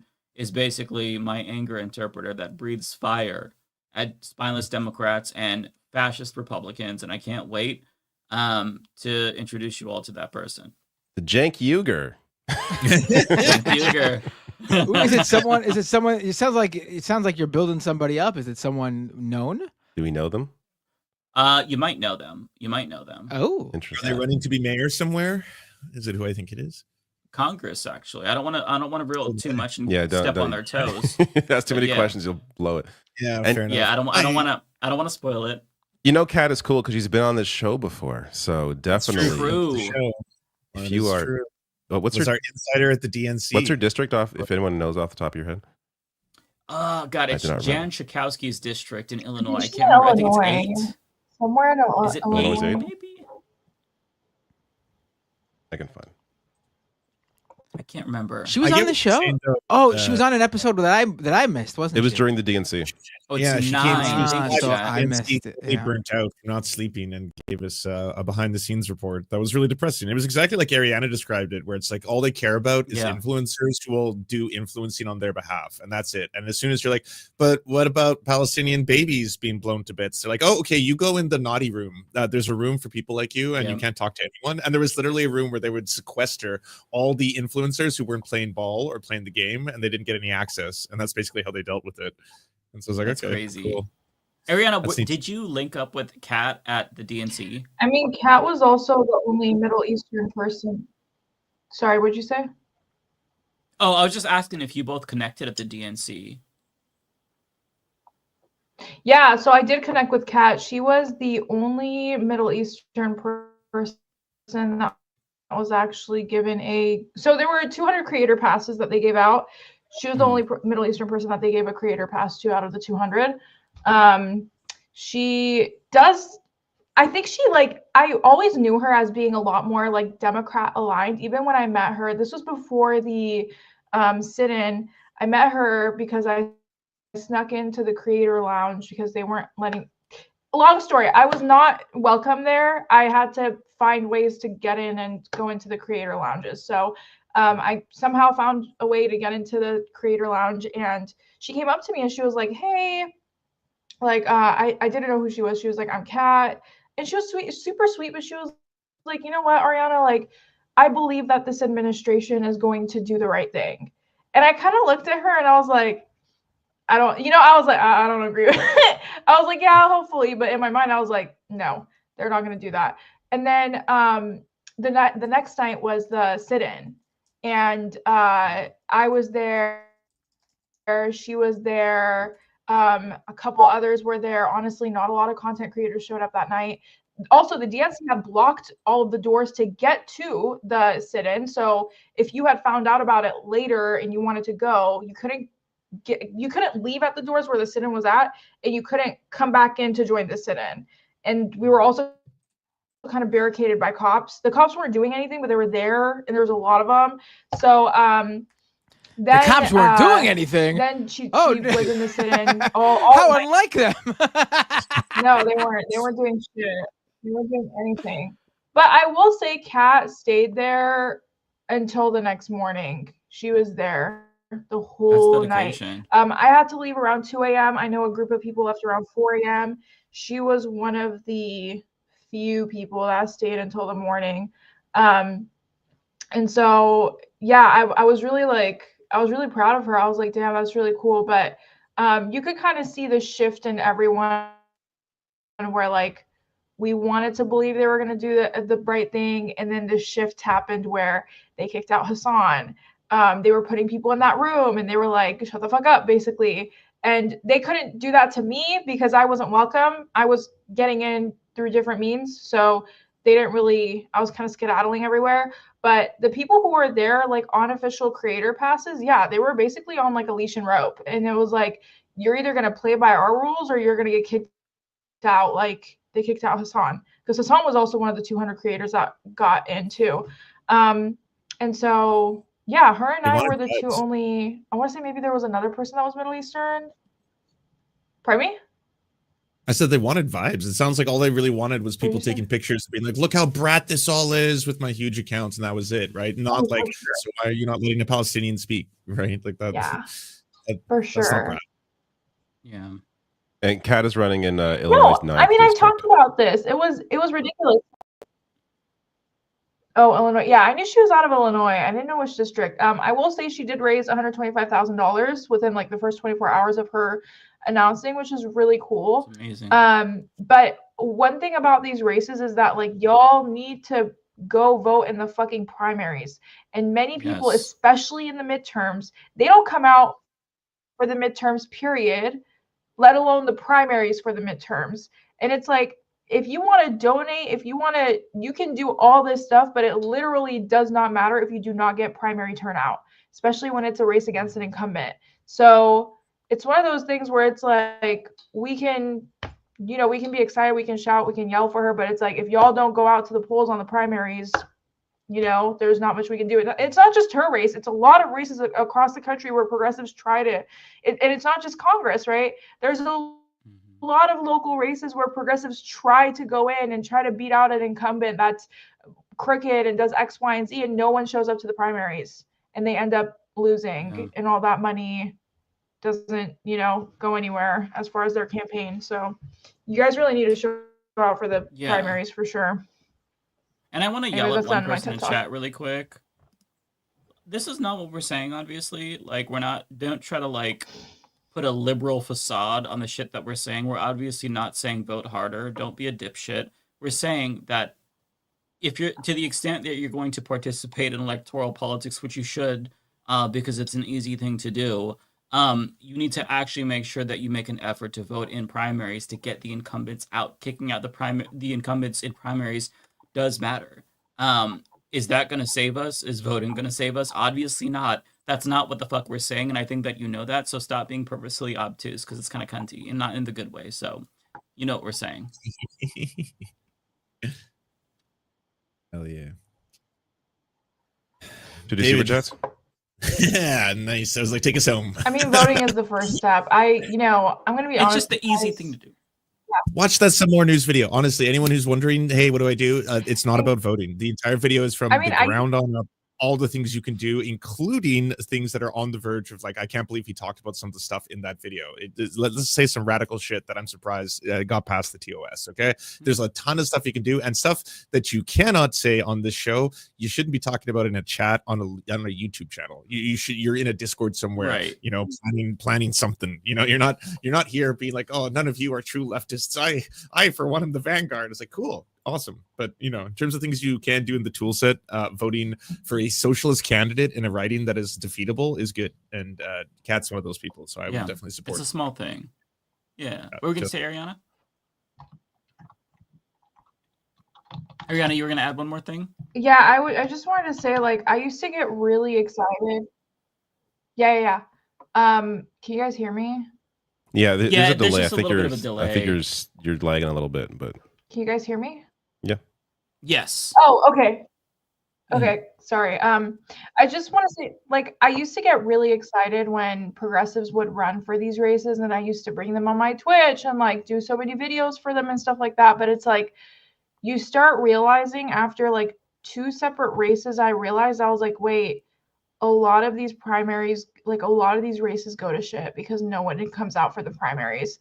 And it's like one of those things where if you actually follow progressive politics and you follow progressive candidates, you will know after a couple of election cycles that this happens repetitively. And it's not just like in one state or in one area, it's statewide. So when we tell you, please go out in the primaries, obviously it's not the only thing you can do, but if you want more people that represent you, you're gonna have to go out in the primaries. And if you don't, well then screw you. That's, then don't fucking complain, but it's one of those things where it's like, if you want more progressives to represent you, you need to go out in the primaries. You just have to, or else they all their races just doesn't go anywhere because people don't go out. It's just that simple. Yeah, it's a simple thing.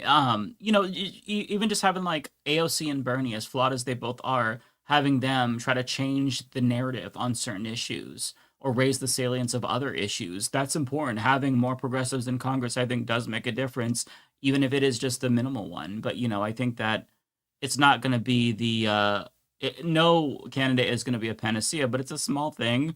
And, I think that people, I get it. People are cynical. I am too. But like, I think that, if you live in a district with the progressive running, there's no reason to not vote for them. Again, like I'm also burnt out on electoral politics, obviously, but it's a small thing. And I think if we can get a couple more progressives in Congress or leftists in Congress that will at least vote against genocide, I think that's, it's worth fighting for. I also don't get how, like, some of these comments, I've been like, are you a real person? Like, why are you watching news if you think all hope is lost, nothing, you can't do anything? Like, why are you online listening to the news then? Like, go play a video game, watch a movie. Like, why are you living in despair saying nothing can be done? Like, it's just very bizarre life to live.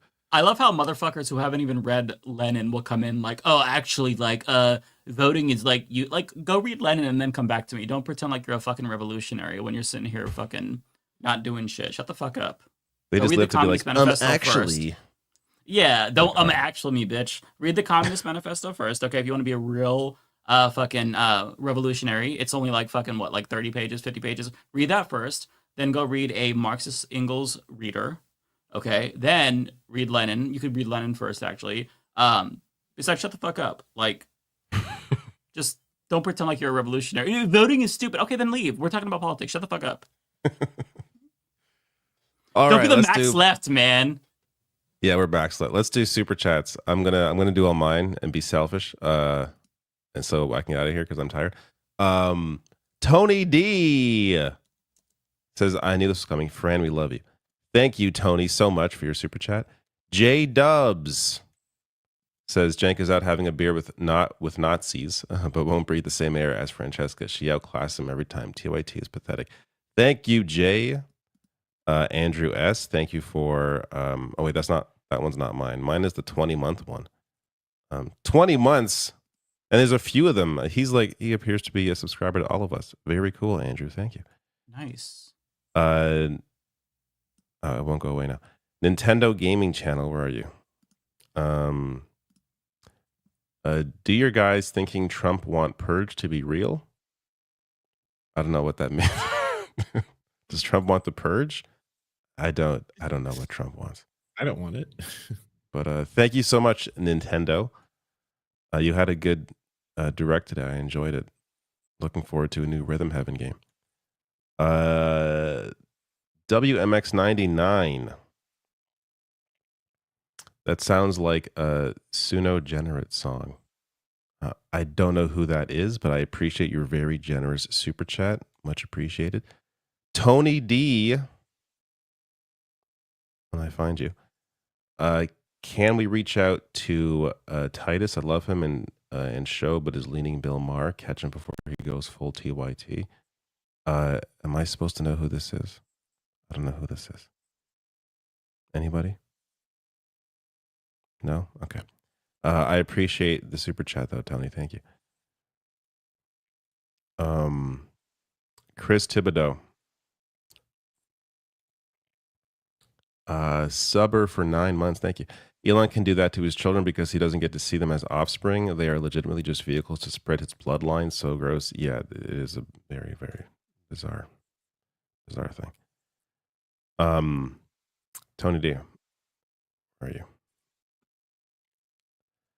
TYT is Sean Fetterman. Sorry, Sean Fetterman. Senator Fetterman. They told us Sean Fetterman shit. What's his first name again? Why am I forgetting? Fetterman. John Fetterman. John Fetterman. Like Sean sounds so familiar. Like so I was similar. thinking of Sean Messed me up. Fain for some reason. Yeah. They told us one thing, but really we are lying. Fetterman is what's going on with that? I haven't followed too closely in the past month or so because I just feel like once the Israel stuff started, I'm like, all right, cannot pay attention to him anymore. It's Brain is broken. Yeah, just completely broken. Chase says, Franny, please take John with you. Thank you, Chase. Alfredo. Where are you at? Where are you at? Oh, I must have scrolled past. There you go. Thank you for your super chat. Says, can we all agree that TYT is not a progressive channel anymore? At this point, the independent left media needs to make a united stand against them because yikes. I don't know what they are. I don't watch them enough to even like really categorize them anymore. I just know. I also find like labels are not always the greatest thing, regardless. But thank you for the super chat. Tony D says, I know MAGA has ended family for Trump, yet MAGA killed their family members for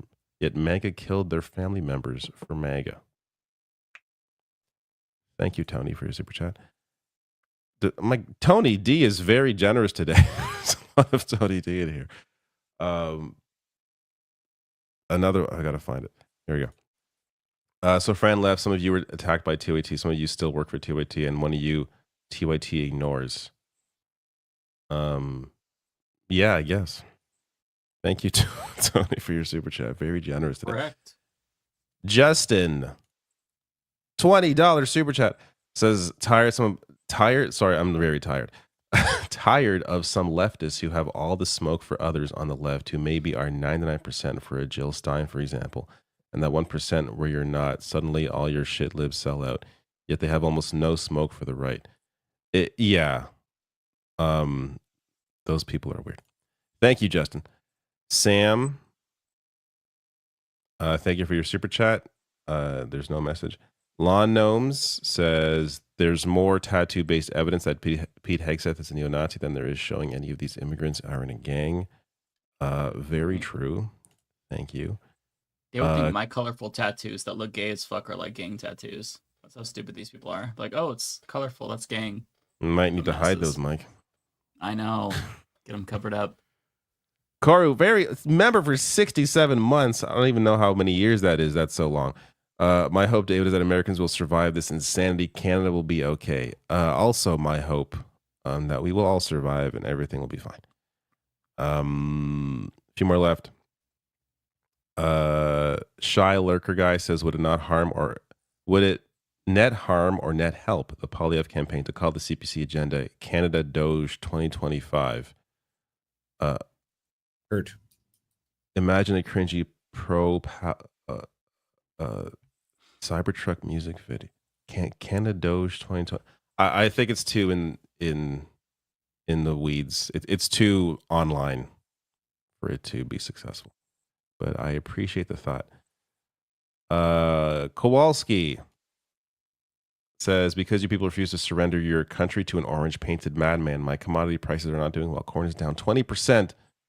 April 2nd is going to hurt. Hold the line. Save democracy. Damn. Yeah. Trump is really fucking the farmers. You'll bail them out, though. Thank you for that super chat and tune. And last one, Ravikant Ray, thank you for your super chat. Sorry, this is less than a Tim's coffee, but yeah, I've not been to Tim's in a while though. Thank you so much. As I am half asleep. Thank you all. Great time tonight. Good seeing you all once again. Good seeing you, David. And, great conversations. Great show. Nice to have you back, David. See you in 2 weeks. I'll come every now and then. I'll come when I miss you. So that depends on the previous conversation. David can do what he wants. That's true. Okay. Who wants to read theirs next? I think I'll go You after can go Lance. ahead. Okay, Lance, do you want to go and then Ariana? Oh, did you see me? Okay, I will jump to the occasion. It just says all the YouTube tabs. Do you get this thing where your YouTube tabs just keep crashing and they say like out of memory? Yes, YouTube happens to always Matt all the crashes when I'm time. trying to view the super chats. Does it happen to you? Yeah, it happens to me. Could be because I have It so doesn't many happen to browsers me. open. No. All right, so thank you so much to Bay Photo for the $4.99. Jink, we are a family now. Who wants pizza? Yep, unless you are a Fran, apparently. Andrew S, thank you so much for the 12 months. AK, thank you for the very generous $20 dono. Please tell me Elon and Grum's getting dunked on by Ubisoft and Hassan is on the agenda. No, we didn't talk about that. We should have. Oh, Such a funny day online, and it made me very happy. yeah, that was great. You can go watch one of the many videos available on the Surf Times on the topic if you want me to talk about it in depth. Dirty Pirate 90, thank you for the $10. Not sure which is less shocking, that we are bombed a country we are not at war with because they are inconveniencing Israel, or that peak keg breath, I haven't heard that one, drunk texted war plans to a random journalist. Yeah, they just I just hope he doesn't try and sex an intern and then accidentally send it to a world leader and start a war over that. So anything can happen. Pete Kegseth's pretty good one. I haven't heard that one either. I like it. That is good. Rare do I Keg hear breath. something brand new like that. That's a good one. I also like that he's a DUI hire. I was like, that's funny too. That is a good one, yeah. Izzy Sanchez, thank you for the $2. Matt Binder, for your comment. You are now canceled. I'm assuming that's related to Binder's numerous talks about jerking off at the start of the stream. I did no Miss such Ruth- thing. What, you guys are all sick perverts. I said no such thing. Miss Ruthless, thank you for the $5. Anna got her gender affirming surgery to audition as Diet Megan Kelly. Wow. It's true. She's the worst now. Looney Tunes 9000. Thank you for the $4.99. So far, so good. We had no TYT trolls bad mouthing Francesca until earlier today in the Vanguard chat. Yeah, I imagine they were probably not too happy with the Vanguard's coverage. Albert Hugh with the $5. I'm thinking of fleeing to Canada to escape fascism. Do you have any advice on how to get in? If you happen to be a member of a vulnerable minority, or you are directly facing oppression, as would qualify you for refugee status, I would Google what the requirements are to get into Canada. That includes if you happen to just exist as an LGBTQ plus person, you can apply for refugee status in Canada. There's currently, and it's a good time to apply because there's a travel warning, and the Liberals are still in power. Two things that would help your application process. So Google LGBTQ plus refugees to Canada. There are websites set up for this very purpose, and you can look up all the steps necessary. And it does help if you have an immigration lawyer, obviously, like any other type of immigration. But if that's something that you think that you want to explore, that's the best way to do it. And then finally, at Freddie Mercury, thank you for the Prime. Tech Tink, thank you for resubscribing. Take it away, y'all. That is the end of me super chats. All right. Do you want to go first, Ariana, or do you want to go, Matt? Which one of you wants to go? I will try to. I can go ahead. real quick because I feel like Matt's takes forever. No shade. That's a good thing. You're getting money. Yeah, he gets paid. Okay, let me just go through real quick. Nintendo Gaming Channel, thank you so much for the $7 Leftist Mafia. I hope someday you guys invited Noella Reacts as guest since she's mocking MAGA, bitching MAGA, screwed MAGA? I don't know who that is. Yeah, I have not heard of that person, but I'll check them out. I do think we should bring John, though, on. John Idarola? Yeah, John from the Young Turks. Is he gonna come? Is he gonna be able to come on? I would love to talk to him. I like John. Yeah. I mean, we I don't think he have to talk would. to him about TYT. We can talk to him about whatever. Yeah, I don't think he would, just because it'd be very like awkward. Not that there's any bad blood between us and him. Yeah. I love John, but it just like he's coming into the enemy territory, So it might like jeopardize him in his position at his job. Yeah, we'll monitor. Yeah, I wouldn't want to put him in that position. No, I get it. Andrew S. It would be awesome. Yeah, no, I agree. We'll monitor. We'll keep tabs. Yeah. Like we did with this one. But Andrew S., thank you so much for the membership. And then Andrew, you sent a $5 to Fiorentini. Thank you so much. I appreciate it. Nintendo Gaming Channel, Leftist Mafia. I have a question. Who is dumber? Question. Peter Griffin character, IQ of 65 or less, MAGA, all of Donald Trump voters, all of U.S. Republicans. I don't know who Peter Griffin is. He's from Peter Family Griffin Guys. from Family Guy. Yeah, I don't. You don't know Family Guy? You've never Never watched did, yeah. Family Guy? You don't know I've what he never looks like? The watched it. cartoon? I think even if you haven't watched it, you'd be aware of the cartoon Family Guy. I think that if she saw the character, she wouldn't probably recognize him. Yeah, you'd recognize Peter. True. I'd go for with sure. MAGA. But thank you so much for the $7. Nintendo Gaming Channel. Again, another $7. Leftist Mafia. I remember Amber Heard, Elon Musk, Karen DeLevine had a 3-way affair while both Elon and Amber married at the time. I didn't know Amber Heard was with Elon. This is all news to me. I'm sorry. Yeah, I didn't. I remember finding out on the show, I think, not that long ago. Although now I don't remember when I found that out. I think it was on the show. Yeah, I had no idea. Nintendo Gaming Channel, $7. Thank you so much. Nintendo Gaming Channel is carrying me tonight. Leftist Mafia, I have a question. Do you think Voice of North Korea by Yeonmi Park and all North Korea deported back to North Korea? I don't know. I don't even know how to comprehend the way that question is worded. I To don't be know what's honest. going on. I haven't listened to or read what it's referencing, so I can't comment on it. Yeah, I haven't either. I'm so sorry. I wish I could comment, but I haven't read or know what you're talking about. Yeah, I know. I'm trying to read. I'm sorry. like, I don't under. My brain is Yeah, me broken by neither. reading that. I know. It's okay. It's okay. We're all a little broken right now. We're cooked mentally. Zatewise, thank you so much for the €7. Weren't you a bit unfair to Alessandra Bashir, Musk song, to not point out that it was comedy? I mean, no. And the only reason why I say no is because she's a Republican and she loves Elon, like genuinely. Although that music video was supposed to be comedic, like she does stand by the bit. Now, if she that was supportive of Musk. That wasn't to mock him. Yeah. It wasn't like if it was a mock, like one of those, mocking music videos we used to do in like the 2010s, like I would totally be like, okay, but no, that girl is like fully. I was reading all of her comments, like replies back to people, and people were like, "Oh, you just want to be his next baby mama," and she was like, "No, I actually just really love him. I'm just doing it because I like who he is and what he's doing." So I don't think I'm being unfair. That's just me, though. It's like if you made a song about Bernie Sanders and you both liked Bernie Sanders, but also it was really cringe, like he's gonna be the communist revolutionary. People kind of for that, right? And fair dues. Yeah, no. Looney Tunes, thank you so much for being the best mod ever. I'm waiting for Karen Kasparian to take her ass to Fox News. No comment. I just don't think she's happy at TYT. Thank you so much for the $5. I just feel like she's miserable. Life isn't fun when you're working a miserable job. Like I've been there. Just do something that speaks to you. I don't think TYT is that anymore. Kowalski, thank you for putting up with these mansplaining co-hosts and their immature behavior. Looking at you, David. Damn, David left. My sister likes your Instagram post. She's not a fan of Bender. She hates WWE. That's all. Damn. Kowalski was like, "Fuck all you guys." Damn. Kowalski, thank you so much for the $10. I really appreciate it. Chris, thank you so much for the 10. To obtain an ally badge, read MLK Jr.'s letter from Birmingham jail and present 750 to 1,000 words on the MLK's white moderate.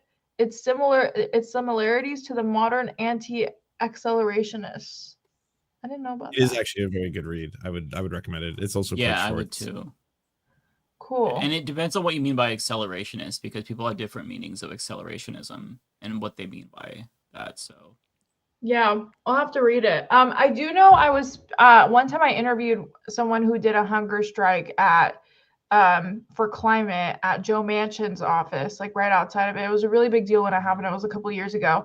And she said that when there were multiple times where she almost broke, and she, like, a lot of them, they were on this hunger strike for around 13, 14 days where they were just drinking water and electrolytes. Yeah.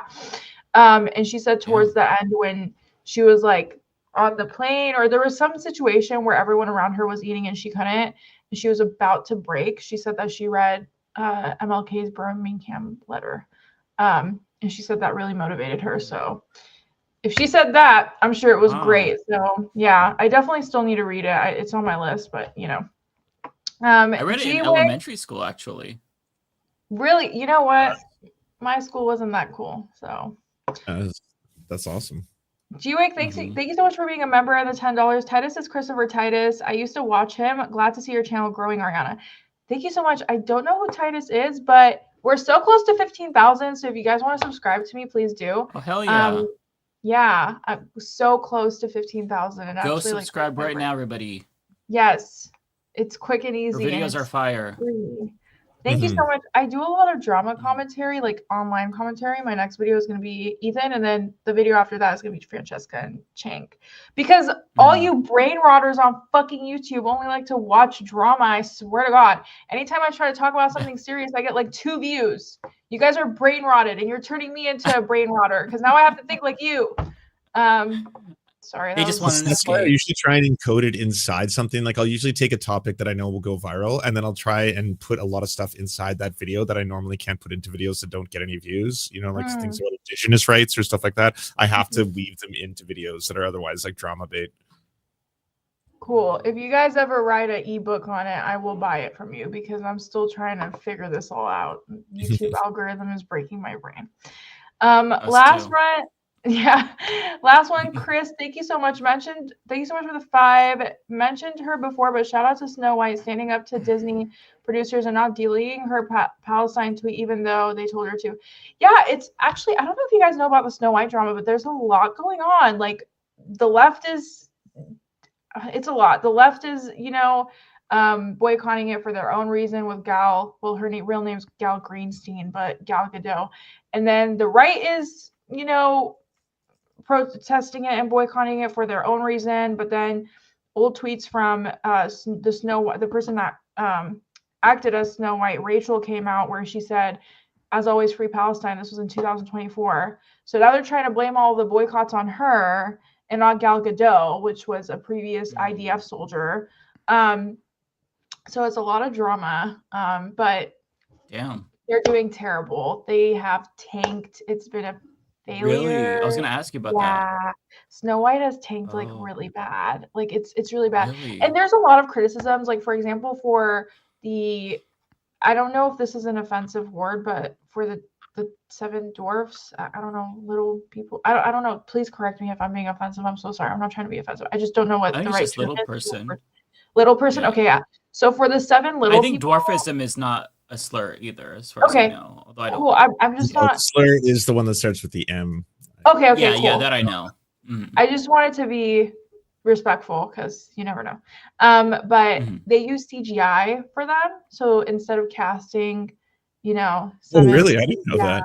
Yeah, instead of casting that's so someone stupid. Yeah, they cast Well, it. originally they weren't going to have the 7 dwarves in the movie at all. Yeah.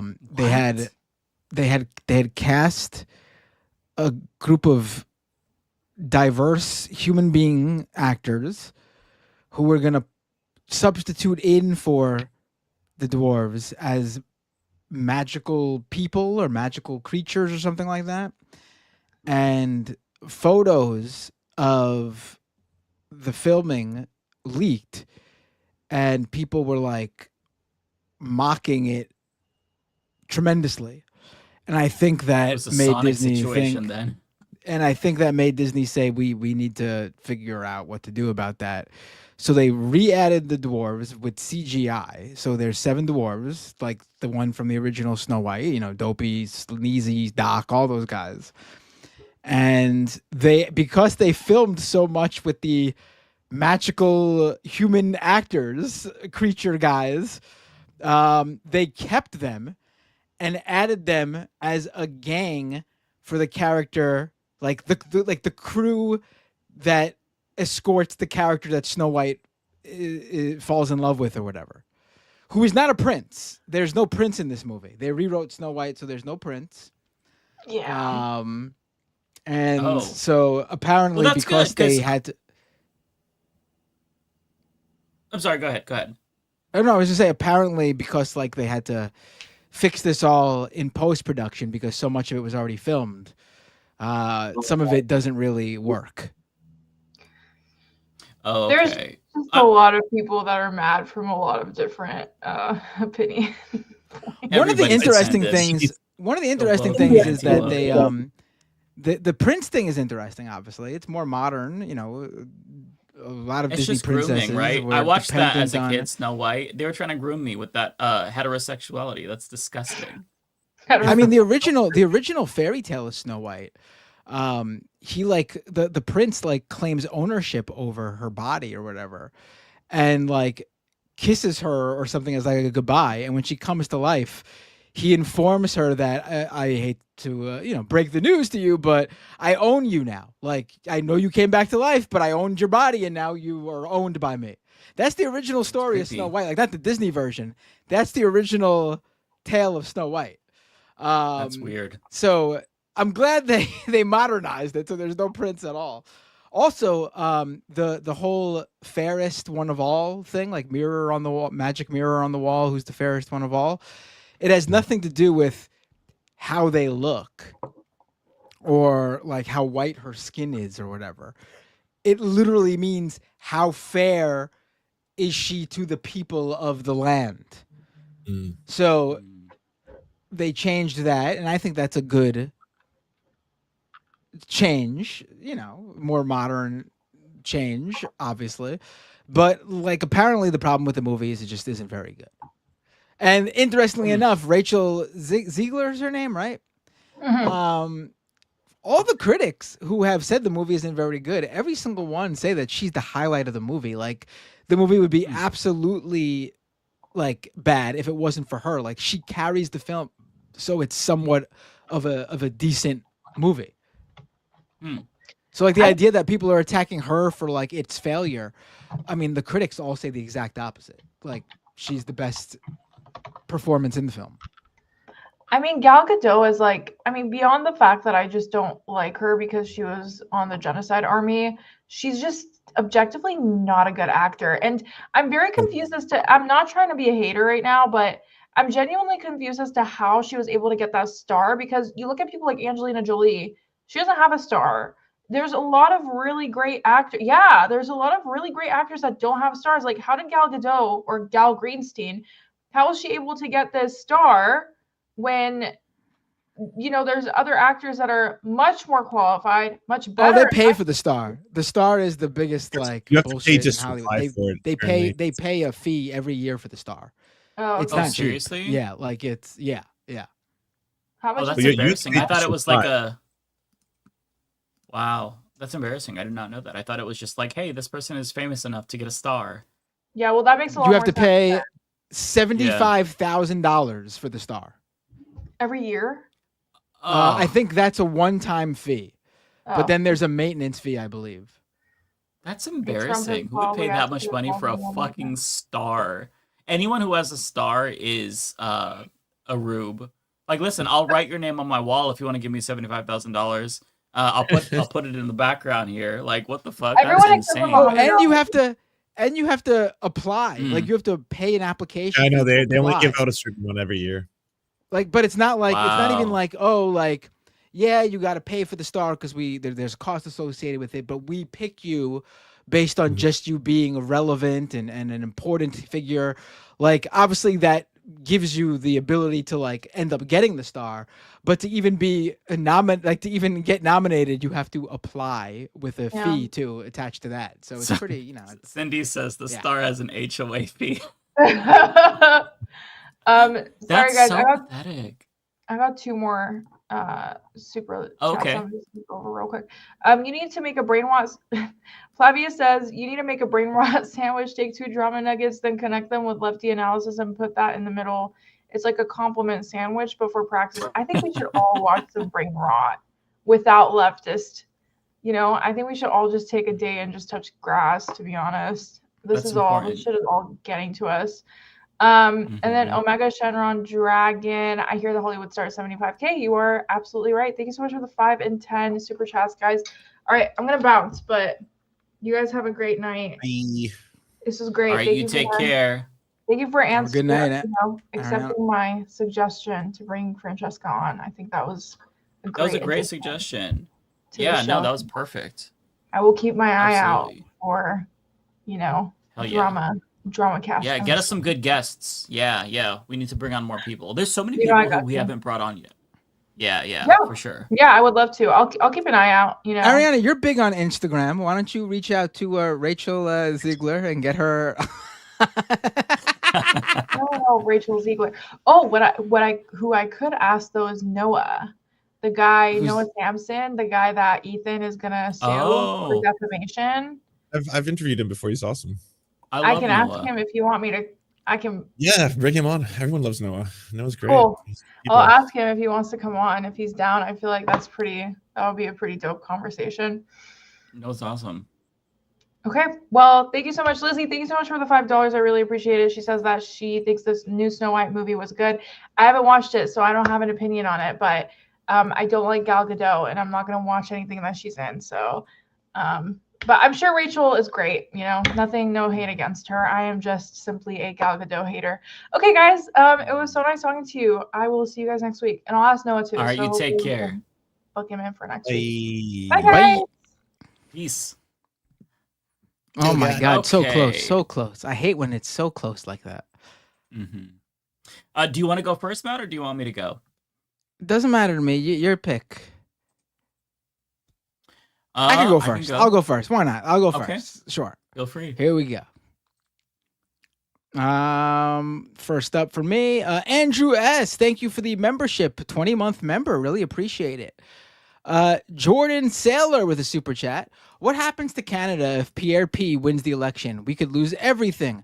Will it be as bad as I think? Well, we still have Lance here, who is one of our Canadians. What do you say, Lance? I say you should be sending me these super chats.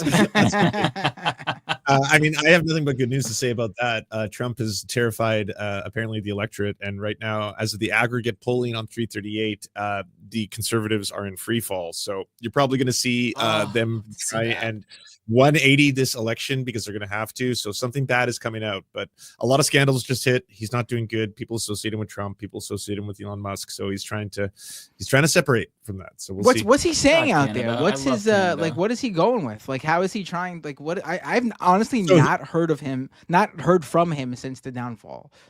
So his entire campaign was centered around two main selling points. One of them was his slogan, "Axe the tax." The second one is he's not Trudeau, and everyone hates Trudeau. The Liberals elected a new leader who's not Trudeau, and the first thing he did was axe the tax. We don't have a carbon tax on gas anymore. So he just basically rug pulled all his biggest policies out from under him.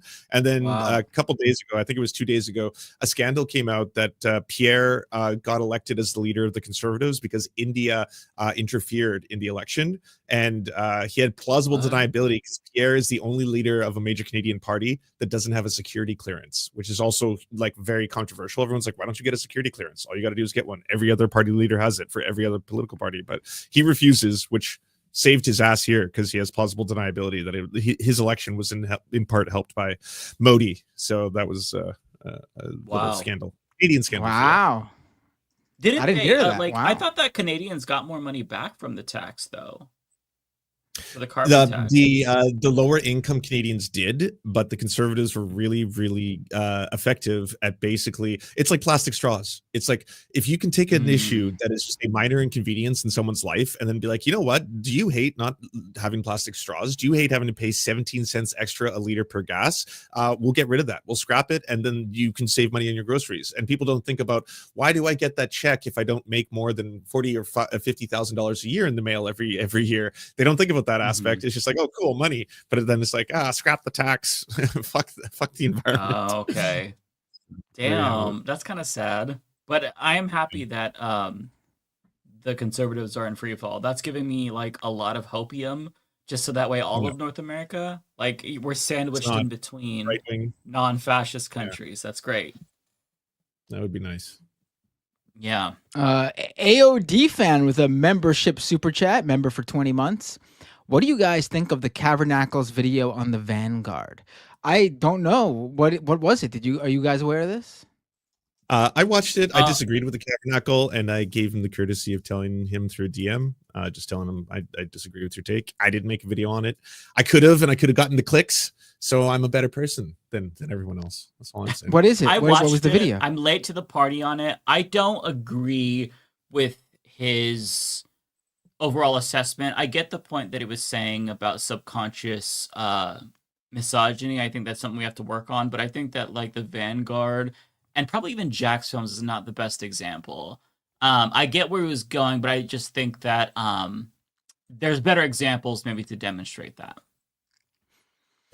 It's essentially that they've made so many videos on Anna, and they should probably be aware or be more self-aware of the fact that there's not a lot of women in these spaces, political commentary, and that maybe like the source of a lot of their desire to produce so many videos on Anna, or a part of it could be on the unconscious misogyny that comes from wanting to consistently target a woman, and maybe the views that come from that as well, because there's a lot of misogyny just baked into a lot of elements. But I was like, I'll be honest with you, they go after Jank all the time. They just make tons of content on TYT. If you want to say they're a TYT drama channel, that's a different call out than saying they're doing it because, again, they're specifically targeting her for being a woman. I think that I told them I think it's a Libby take, but yeah. Right. No, yes, I agree. Yes.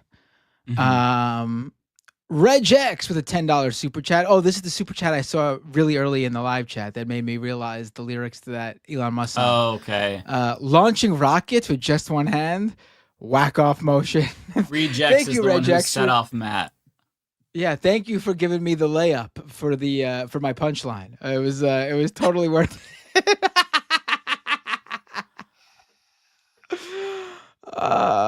Mortified Penguin with a super chat. Polymarket bet on that song being the national anthem next year. Oh boy. Nick with a super chat. Heard he botched his launch pad.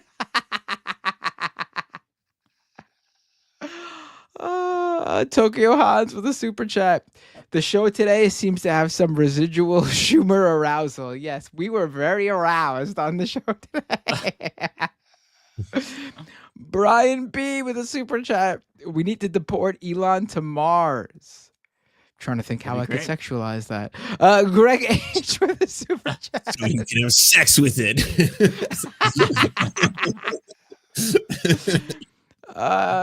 Deep down, I have to believe some of Jank's anger stems from his nephew branching off and having more success.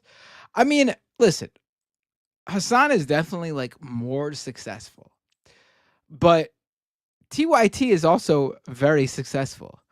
Like when you're both very successful, you can't be like, I agree. I don't know if that's why he's doing this, but I would believe you that there's probably some like, you know, like surface level jealousy there. But I mean, it's not like Cenk never made it and his younger nephew did. And that's why he's like, they're both very successful. Like Hassan's just a little bit more successful. Like they both make a lot of money. So I don't know why he would have a problem with it. Yeah. It would be like, I don't know, like Keanu Reeves being upset that Tom Cruise is a little bit more successful than him. It makes no sense. They're both extremely wealthy and successful. I'd say more like maybe like Keanu Reeves and Gerard Depardieu or something like that. Like, and actually, no, like Cenk is very successful. The TYT is huge, and so is Hassan. If you want a quick metric though, look at live streams. Like basically, TYT gets 6,000 and 8,000 on a good day. Hassan gets 40,000 every day. We're talking about a magnitude of nearly 20 times both the fame and salary. Right. It's like it's astronomically bigger. Yeah. TYT is more of like they extend more, like Hassan's entire like thing is Twitch and that live stream audience, where TYT, or at least they used to extend out to a bit more than that. They used to do like journalism and have multiple channels doing different content. I don't know if they still do that. Do they still do written journalism on their website? No, right? I don't think so. I don't think so. You remember that though? They were like making a push to become like an outlet, like for. And there were some great articles and stories that they broke, actually. Yeah. All right. Let's go back to the super chats. Chris, aka Cult of Personality Birch. Great show tonight, everyone. Much love. Super chat from Locke. Matt. Oh, is this people are gonna say this is me under like my alt. Matt, you're so funny. Makes the show very entertaining. I appreciate that. Matt's libtard 01, everybody.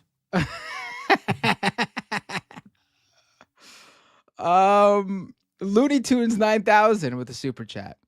If only Michael Jamal Brooks was alive, he would teach Anna a lesson. Oh, that one sounds misogynistic. No, I'm joking with you, Looney Tunes, but I mean, I don't like to project what Michael would have thought because he's not here. I don't like when people do that. But I would be interested. I do wonder sometimes, like, what would have happened? Like, they were doing like towards the very end of his life there, he had just started a weekend morning show for the Jacobin magazine with Anna.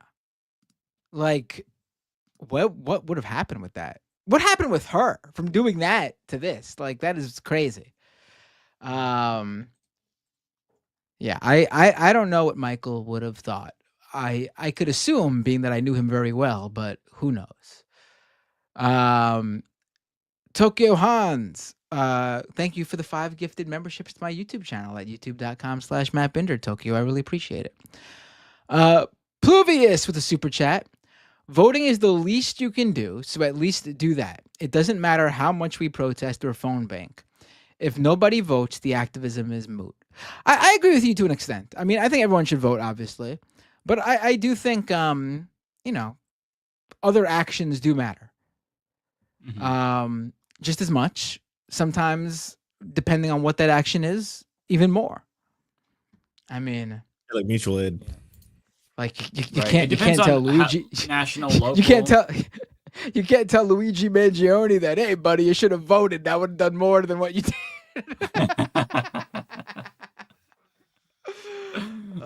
That's a joke, folks. And any content moderators for the various platforms, it's a joke, a little humor. Adam M with a super chat. Crockett more funny than Trump. And she's not my cup of tea. I think she's a little too lib for me. But I do appreciate the fight. I always bring her up in terms of what more Democrats should be like, specifically because of the fight. I don't agree with probably much of her politics. She's even the style of her fight is a little bit too lib for me. I think the squad is much more up my alley in terms of how to fight this. But I appreciate the fight nonetheless, and I have defended her and will continue to do so for being a Democrat with a spine. Mm-hmm.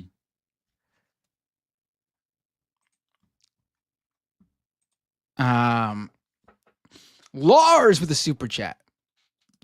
There was a brief mention of Noah Samson's video on Ethan Klein supporting genocide. I wanted to let you know Ethan is suing that guy for defamation. I mean, you could. Is he actually suing? I know I remember hearing that somewhere, that Ethan Klein announced he was suing that guy. I mean, it would be interesting to see. It would be interesting to see if he actually went through with it, and I'm sure, I think it's going to be something like that is a hard thing to argue, especially when you have a video that lays out Noah's opinion and how he backs up that opinion on Ethan Klein. And Ethan Klein himself has been sued for defamation, and he's talked about how difficult it is of a threshold to pass. You have to prove that there's intent.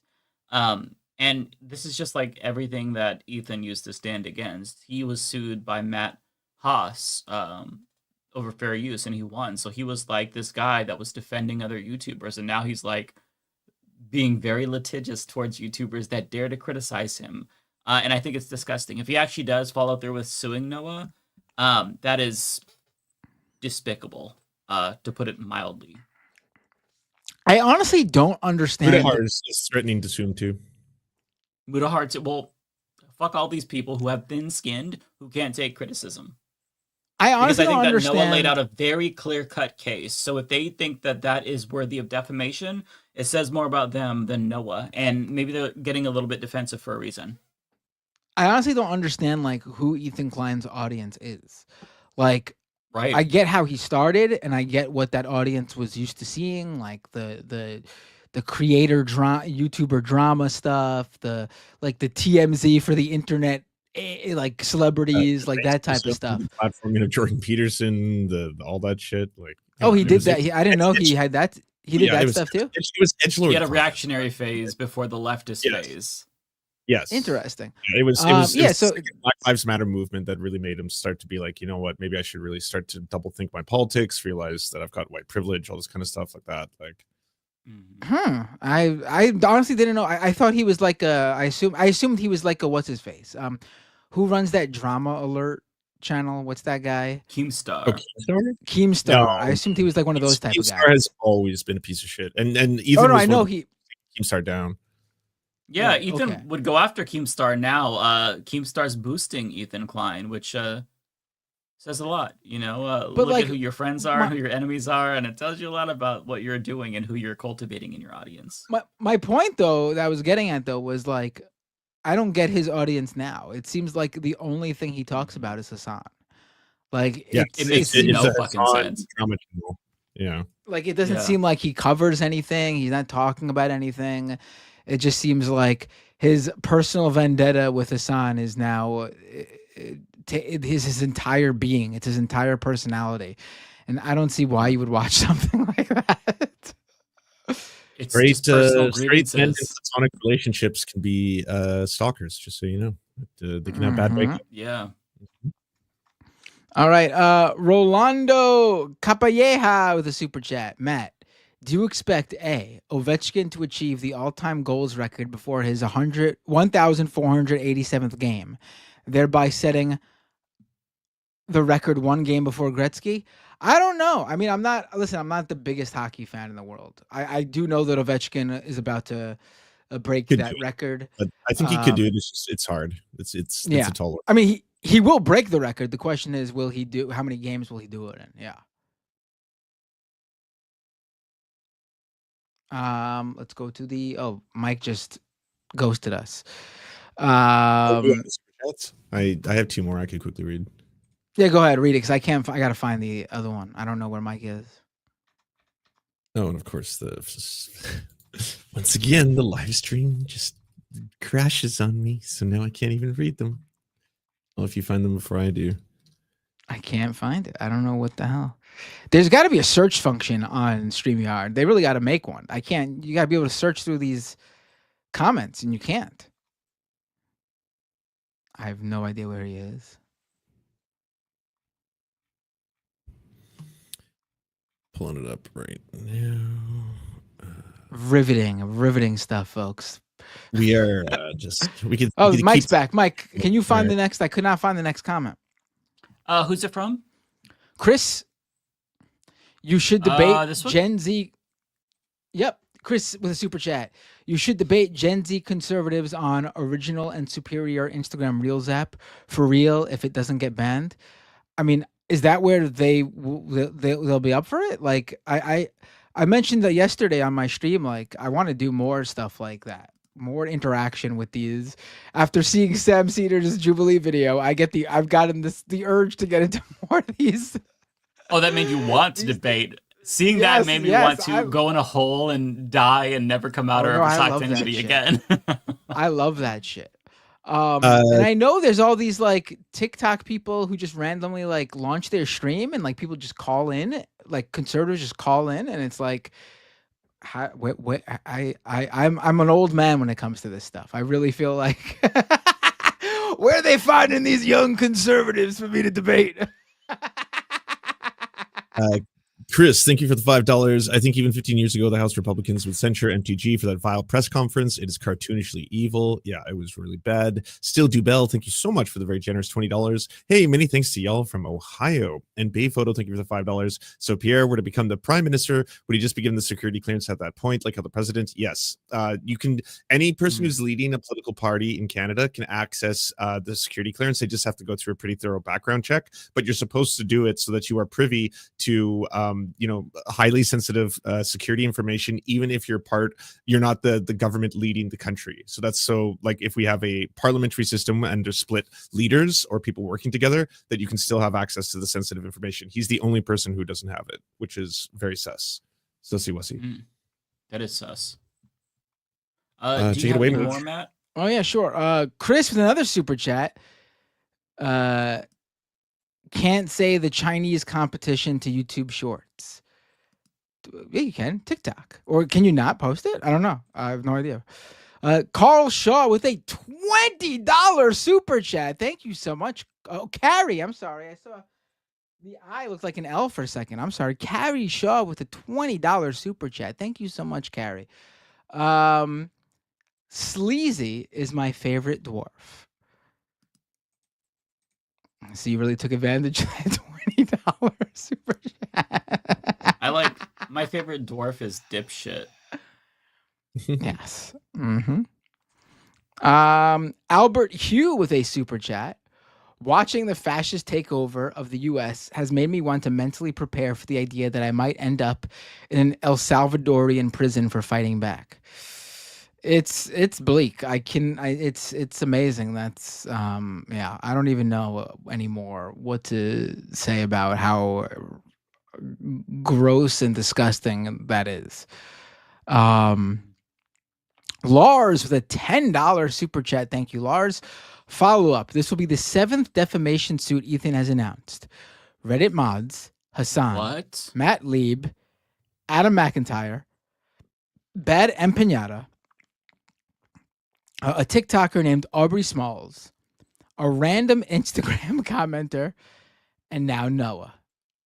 Has he actually filed any of these, or are these just threats? It sounds like he has. Matt Lieb. I didn't know that he was I knew that he was beefing with Matt Lieb, but I didn't know he announced or threatened to do a. We should have asked Francesca about that. Yeah. God damn, what a petulant child. Listen, if you can't take criticism, then, I don't know, get off the internet. If you're going to be a public figure and you are going to seek out every little thing that people say about you and you're going to respond to it, that is how you get a crash out. That's how you melt your brain. Just get off the internet. Like, I'm not going to say that, like, I'm 100% immune to criticism that I get, but we all get criticism. We don't hyper-focus on it. So I don't understand why these people like Ethan Klein, TYT, why they obsess with what people are saying about them.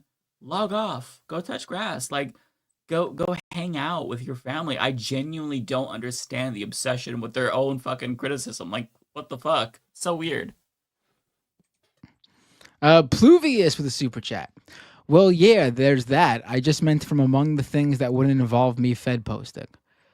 I don't know what you're referring to. I don't even remember what Pluvius said last time. Yeah. Izzy Sanchez with a super chat. First of all, I want to comment on that avatar. Let's go Mets. Not a good start to the season though. Today was the season opening with and the Mets did not win, which sucks. The Yankees did though, but I'm not a Yankees fan. But let's go Mets. It's one game, just one game. Izzy says Ethan and Mudahar do not have a case. Noah Sampson, however, does. Ethan has been insulting him and trying to go after his character in the streams. It's not really about that, though. These people who use their wealth to file defamation suits against small people, it's just to chill free speech and, like, send a message to everybody else. If you criticize me, then this is what you have waiting for you. And just having to put Noah in this position where he has to defend himself, even if Ethan doesn't have a case, like, the goal is to bankrupt him, presumably. Like, that's what these suits are about. It's a slap suit, right? This is what Kim Iverson threatened me with. When I talked about her, what I thought was a transphobic piece on the Hill, she threatened to sue me for defamation. Like, they just don't want you criticizing them, so they try to this all the time, and it's super gross. Yeah, it's about just making. They want you to shut up, so they say that to scare you into shutting up. Yeah. Hopefully, also, some of these Noah lawsuits lives in a could work state in with your. slap suit protections. Some of these lawsuits also can work in your favor. Like, if the right person sues you, that gets you lots of attention. It's sometimes worth it. It hasn't happened to me yet, but you know, Well, what's if funny like is that Elon Musk Kim or Donald Iverson Trump made that threat sued to me, me, I would be I would be like a pig in shit. Would be so happy. Yeah, well, when Kim Iverson made that threat to me, she obviously didn't know what slap suits were. And she had to find out in real time that, Oregon has very strong protections for slap suits. So she would have to pay me if she tried to sue me and it was determined that it was a slap suit, which it would have been. So then she's like, no, you sue in where Twitter is headquarters. Like she was trying to and then she just like let it go eventually. Because like there are protections now because wealthy people do this and states have taken action to protect people so that way they're able to speak without fear of a defamation suit and financial ruin if some rich prick with thin skin chooses to go after you. So if Noah's in a state where there's really strong protections for slap suits, then he'll be in good shape. If he's not, then buckle up. If Ethan is serious, it might just be a threat, which I hope it is, because as much as I've really lost faith in Ethan, I hope that he wouldn't actually stoop to that level and sue somebody for criticizing him. Chris with a super chat. T-shirt and postcard ideas. Hunter Schafer was misgendered on her passport, and it only cost 17,000 veteran jobs. PBB, not unless she signed off on it. Over on Twitch, just want to thank Lux Progressive for the raid. Thank you so much. And as of right now, that is all my super chat so far. Take it away, Mike. Alrighty. Well, we've got George Eret. Thanks for the 5. John's vid was low-key, given Kyle's initial reaction to Jimmy Dore's grift. Really disappointed me. I don't know what John said. I haven't had the chance to watch his video yet, but I saw the Vanguard posted a video about this. I haven't watched it, but you have to understand that John is in a very awkward position where I think we all know where he stands, but he also has been at TYT for a long time, so I don't blame him for that. Going up against your boss can cost you everything, so I will never say that you should, defy Jank. We don't know his situation, so I'll just say that have some grace for John, because deep down he's a good person, and I think that that's reflected in his content. John Lithium, thank you again so much for the 5 gifted memberships. Really appreciate that. You are so generous. And then we have membership for 10 months. Bay Photo, Andrew, 20 months. Incredible. Donald James, 20 months. Thank you all so much. So kind. Unknown, I'd love for you to start a gaming thing among the leftist hosts, maybe a yearly competition where it could be a specific fundraiser or something. I would love that. Yeah, I think that is a good idea. It's something that we've thought about for a while, but we just never actually did it. Yeah, something to think about for sure. I'd like to do some more streams again. I've been thinking about that. Like, will I play video games? Like, I'm playing the first Berserker right now. That'd be a fun one to stream, but I just haven't. I don't think my laptop is strong enough to run that game, and I don't want to stream it from like my my office. So maybe in the future. Nintendo Gaming Channel says leftist Mafia Japan banned kicked party rumble due to problematic streamers. Johnny Somali, Ice Poseidon. Okay, did not know about that. Mortified Penguin, thanks for the 5. I'm a Fed in a statistical agency. If I sent sensitive info on Signal, I'd be sacked immediately. The fact they use it for war plans is fucking nuts. Yeah, they know better. They absolutely know better. Tulsi Gabbard, the director of national intelligence, she knows better. Like, all these people know better. Even though they're Fox News DEI hires, they know better. So, yeah. Wild story. Calliope, we did nuclear drills in school until I was 12. That's crazy. That really is frightening. Tiger says, don't country singers historically despise autotune? And this lady out here using it more than she uses a shakes my head. Yeah, good point. Zia, thanks for the 10. You know what, Mike? I'm with you on your sentiments on that cringe fest of a song. The song should be banished to Mars along with Elon. Rip any Martians unlucky enough to hear it. Yeah, I feel like if you play that song over and over and you force somebody to listen to it, I think that it would be tantamount to actual torture. Zim, thanks so much for the $20. Very generous super chat. What I just watched was single-handedly one of the worst things I've ever seen. At no point during that 3-minute ear grape was anything but a fluffing of Elon. I dislike her song, and may God have mercy on her soul. Okay, a little bit of a spin on that quote from, I think it's Billy Madison, right? Yeah, that was bad. Thanks for becoming a member. Autistic Goblin, thanks for the 10. Nice to see you again. Are we designer babies? Thank you for labeling what this is in reference to. Appreciate that. This is why autism gene research is so dangerous. It's straight up eugenics. Also, Republicans are eugenicists. Yeah, 1,000%. Great point. Ty says, I promise you the botched surgery has to be viral. In reference to Elon Musk's dick, I believe. Constantine, Waj and Run, more Fran. Yeah, Fran is amazing. Everybody should definitely support her. Mortified Penguin, thanks for the 10. Strength is making popular the issues of marginalized people. Yes, not looking at poll numbers and saying, well, the people don't like it. At best, Jenk is just lazy and or weak. 100%. Yeah, that's exactly it, Mortified. Like, the whole point is to fight for what we want because we think it's right. Not to capitulate. With that topic, the thing that bugs me about it is that, like, by definition, is all you care about is someone winning an election, but that's it. Like, not what they're going to do once they're in power, or use that electoral victory for, or just like, is it just like a blue no matter who kind of attitude, where it's just like, sure, a lot of people could get elected into ridings that are also horrible, like Joe Biden did a genocide. Like, I'd rather have Bernie Sanders in power than Joe Biden, right? It's like a reactionary framing, but it's a liberal Trojan horse almost of an argument. Like, it's almost incoherent. Totally. It just doesn't make any sense. I'm a like, why would you make your identity about populism? Just, I'm whatever is popular. I'm a wave rider. Like, have some core beliefs. Read a fucking theorist that you agree with politically. Well, and what's like, the point of any of this? It's like, be a DNC insider then. Treat the whole thing like a corporate structure, and you just want people to get in. Then, okay, fine, that makes sense to me. Like, but otherwise, yeah. I mean, you don't even have to be like this fucking like political theorist, expert philosopher. You could just have a goal of making the country better, making sure that human beings don't suffer for our short existence. It doesn't have to be that complicated, but it's just about, like, I guess, winning, like you said, Lance. It's, again, like, we've talked about this so much. It defies all logic. Unknown, thank you so much for the 10. Before I came out as a trans guy, I was followed into a woman's toilet by a guy. He thought I was going into the men's. I was 14 at the time. He freaked when he realized and ran off. Poor blow. Thanks for sharing that.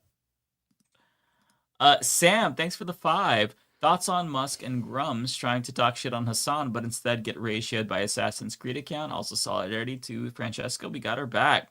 Yeah, I wish that we talked about that. That was a really fun story, actually. Watch Lance's video about this. That was really good to see these two dipshits just get clocked. And not just Elon Musk, because people are focusing on the Assassin's Creed reply. But they did it to Grums too, and they referenced this game that never came out, and they're like, our game is out, which was awesome. It made me want to support them and buy the game. I didn't, though, because I'm currently playing something else, but maybe I'll check it out at some point. Tony says, I know MAGA has ended family for Trump. Oh, wait, this one was read by David, so we'll move on. Tiger says, Ben Glebe is what made me lose faith in Dr. Rashad. He keeps showing up on Indisputable, and he doesn't push back. I really want to be wrong about him. Oh, okay, I didn't know that. Yeah, that is disappointing. I won't look down on Rashad Ritchie for that. Hopefully he would push back. I know that he's not afraid of debates because he's debated conservatives quite a bit, but yeah, I mean, maybe if Ben Glebe is talking about something else besides Israel-Palestine, fine.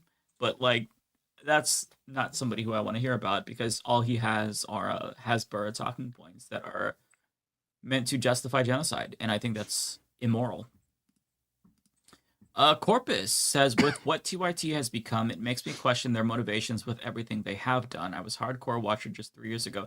Yeah, I mean, it's really sad. I don't know what else to say about the situation. I really trusted them as well myself. I was part of the network, so obviously, there was that relationship there, even if it was somewhat distant. It's very sad. Tara, thank you so much for the 5. I appreciate you, Tara. It says a lot about TYT. That whenever they are mentioned in your thumbnail, the amount of nasty trolls in chat increases. Love to friend and all of you. Yeah. Tony, thanks for the 10. So Fran left. Some of you were attacked by TYT. Some of you still work for TYT. Oh, this one was another one that David had read. Nadia, thanks for the member chat. Hallochin aus der Nazi Free Zone von Berlin. I probably butchered that, I'm sorry. Am I the only one who noticed they named themselves after the perpetrators of the Armenian genocide? Yeah, that is something as well. Sunbear, thanks for the 10. Gen X here, and my regular political content is Majority Report, Leftist Mafia, The Vanguard, Francesca, Kyle, Zateo, and Bad Hasbara. Thank you guys for all that you do. Keep fighting the good fight.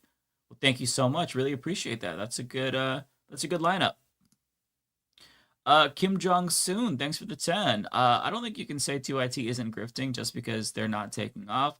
That's like when Jenk said they didn't union bust because they have a union. Grifting unsuccessfully is still grifting.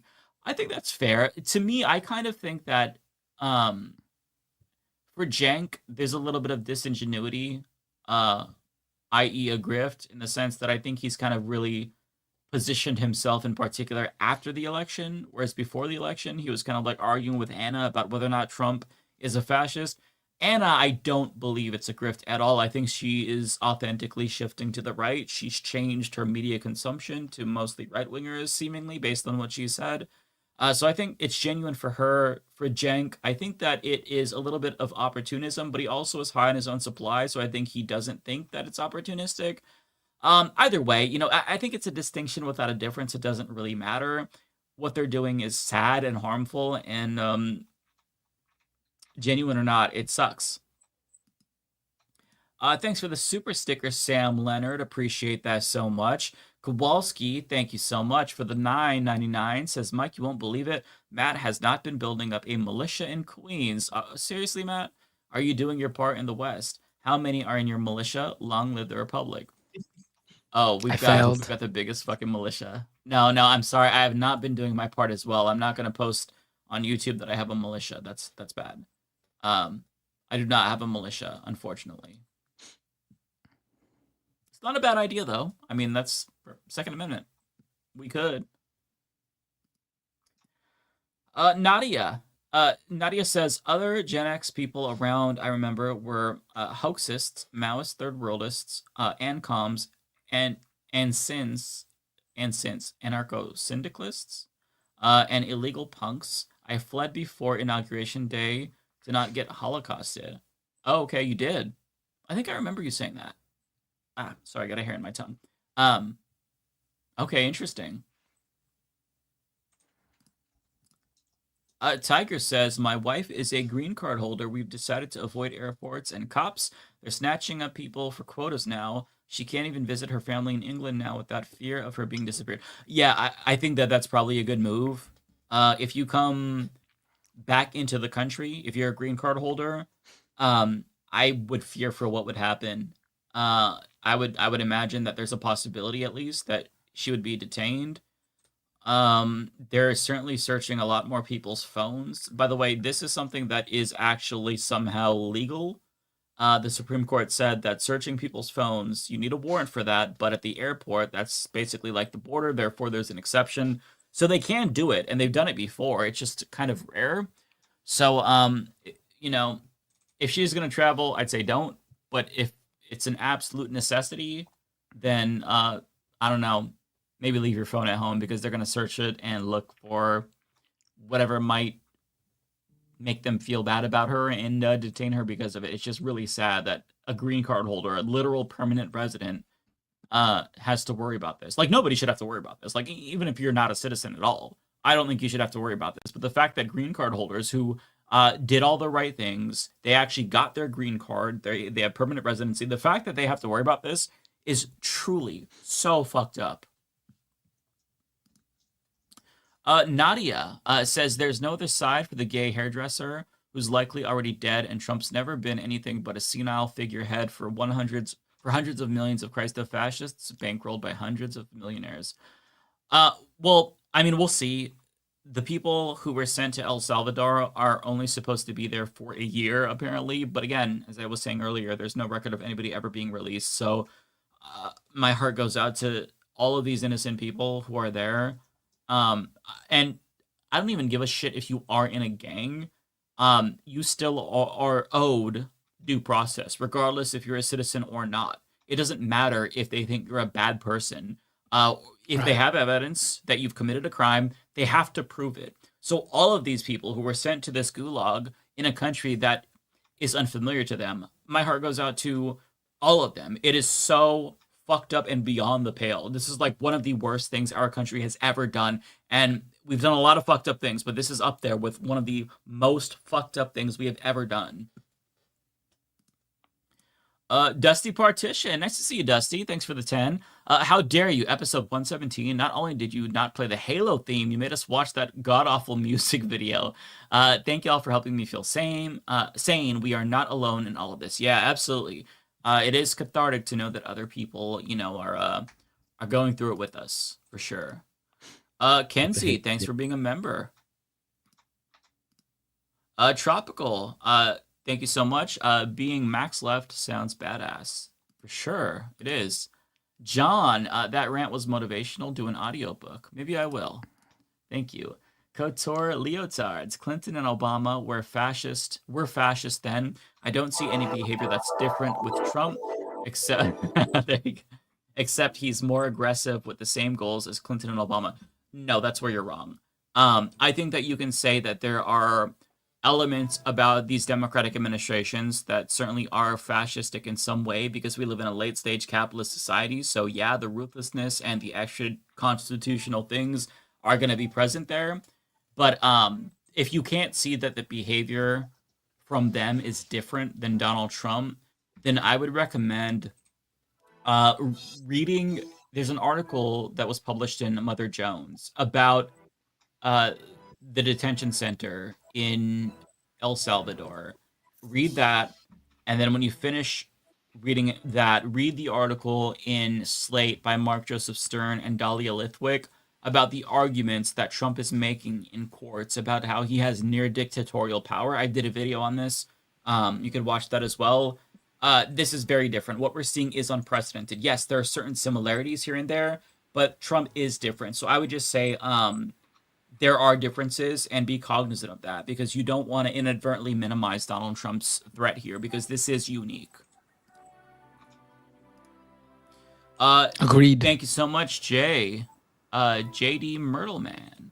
Enjoyed the show today. Love you all. Thank you so much. Love you too. Jeremiah. Hey all, keep up the good fight and thank you. Appreciate that. Chris, thank you so much for becoming a member. Chris, not sure why the heck I wasn't a member here. Hey, well, welcome. Thank you so much. Nadia, the peripheral crosses on Hegseth's Jerusalem cross tattoo are iron crosses versus straight line crosses. Neo-Nazis substituted for better known symbols. Yeah, that's a tattoo that's sussy, to put it one way. Hardwood, thanks for being a member. Albert Hugh, thanks for the 5. It's so sad to see the trajectory that Cenk Yogurt and Ban Anna Kasparian are going. I used to admire them as the strong voices on the left. Yeah, totally agree. Greg, Mike, your rants are my weekly catharsis. Well, hey, I appreciate that. Tim, thanks for the 5. I just sent my real super chat to Mike by email. Thanks for the show. Well, hey, I'll check that. Thank you. Appreciate that. Tony, thanks for the 20. Very, very kind. Google True North John L. TYT Live Like Now. I think that's the documentary that John did. I haven't seen that, but I know he went to, I think it was Antarctica. I'll have to check that out. Yeah, John's a cool dude. Koya Demon, I go to Tufts and Ramesa's story is disturbing to hear. Thanks for mentioning her story. It's crazy. Within 10 hours, she's already in Louisiana in detention. Yeah, it's crazy. They're all going to Louisiana. So it seems like this is I'm assuming this is, I don't know what facility, but I'm assuming this is a private detention center. If you follow the money, maybe they donated it to Trump. I don't know. I'm just saying that it would be worthwhile to maybe look into this, because it's weird that Mahmoud Khalil and now Ramesa are in this detention center, specifically in Louisiana, states that they are not from. Very weird, but yeah, nonetheless, god-awful. Gorgonzola, thanks for the super sticker. Really appreciate that. Anna says, living in Red, South Carolina is a struggle trying to reconcile that most of the people I know and love are complicit in genocide and a fascist takeover. Much love. Yeah, it's easy to feel like you're alone. So, try to talk to other people who are in your situation if you have anybody nearby who feels the same, because yeah, that can be isolating. Tony says, I saw Ryan Grimm cry on air with Sagar. I didn't see that. Ryan's always been this like stoic guy, so must have been something serious. Lizette. Is someone listening to music in the background? I'm sorry. Do you hear that? Oh, can you hear that? So someone, well, if I have an entry here first, thank you so much to Rhizome for the raid. Appreciate you. Check out twitch.tv/Rhizome. Also, someone was like, do you guys, there was a super chat. You're on episode 117 and you're not listening to the Halo soundtrack. So I was like, oh, I'll put it on in the background, but I can stop it now. I didn't know everyone could hear that. I thought you were doing it on purpose. I'm like, okay, there we go. Yeah, that was the Halo soundtrack. You should do a segment on how Hollywood pushes eat the rich stories while cashing in on our outrage. It's exploitation in HD art that profits off of our pain while the 1% keeps winning. Yeah, that would be interesting because, I mean, like, capitalism. I've talked about this before on the show, how capitalism is going to co-opt whatever movement becomes popular, right? Like, if all of a sudden there's a surge of communism, you could bet your ass the capitalists are going to find a way to exploit that and make money off of it and, sell T-shirts and bumper stickers and make shows off of it. Capitalism... look, if there's a fucking way to make money and commodify something and profit off of something, they're gonna fucking find it. So yeah, that would be interesting. Chris says, did Binder just say Sleazy the dwarf? He did. I heard it myself. Luck, thanks for the 5. That's what someone else said that. Like that was a super yeah, I chat. know. I think they're just joking. Spoke to my state rep about his bill that waives your right to sue police if you resist arrest. He said they wanted a full immunity bill. Insane. That is insane. Jesus Christ. Chris, thanks for the 10. Legacy media can't answer the moment because the sad truth is Trump's fascism isn't too many hues away from the neoliberal fascism they've learned to spin as easily as they breathe. Injustice anywhere is. Yeah, I think that they're just kind of like it's muscle memory, right? So they haven't adapted to the new, I guess, like, shift that we're in. They're still treating Trump like the 2017 version and not the fully maxed out character stats all like raised 100% new game +5 version of Donald Trump, who is much, much more effective and evil. Creflo, thanks for the 10. A motion passed in Union County, New Jersey to sell the county jail. It could become a private ICE facility. For those who don't know, the county seat is Elizabeth, where Mahmoud Khalil was being held. Yeah, I think that we're starting to see stories here and there, even in Oregon, of more rural areas. They're converting their jails or making their jails also like ICE detention centers and like in more rural areas. It's a way to get some, I'm assuming, some federal bucks. And it's just so fucking evil. It's the same thing that, like, I don't know if it was DHS or ICE that's trying to get IRS agents to become de facto immigration police as well. The things we are seeing are fucking evil in so many ways. Nintendo Gaming Channel, do you fear for North Korean refugees sent back? I mean, I fear for any refugees being sent back because if they're here, and they got refugee status, it was for a good reason. So yeah, I fear for any refugees going to be sent back. Deportation, being detained, being sent to a foreign prison, all of that is evil, in my opinion. Sunbear, thanks for the 10. James Malone won a Senate seat in Pennsylvania, beating Republican in a district where Trump won by 15 points. Yeah, we didn't talk about that. Not sure if Malone is progressive, but trying to hang on to some hope here. I'll take it. I think that is a good sign, or I should say a good gauge of the backlash to Donald Trump, because the election was just a couple of months ago. So if this person won that seat in a GOP district where Trump won by 15 points, that is a very, very good sign that the backlash is real. The question is, like, what's that going to amount to? Can Democrats harness it? That's kind of a, rhetorical question. The answer is, Probably not. But the fact that people are mobilized and they're energized, that's not nothing. So, make of that what you will. Otaku. In the 1940s, swastikas were referred to as X's, according to an old Disney show I watched. Could that be why Elon is obsessed with the letter X? I honestly don't know.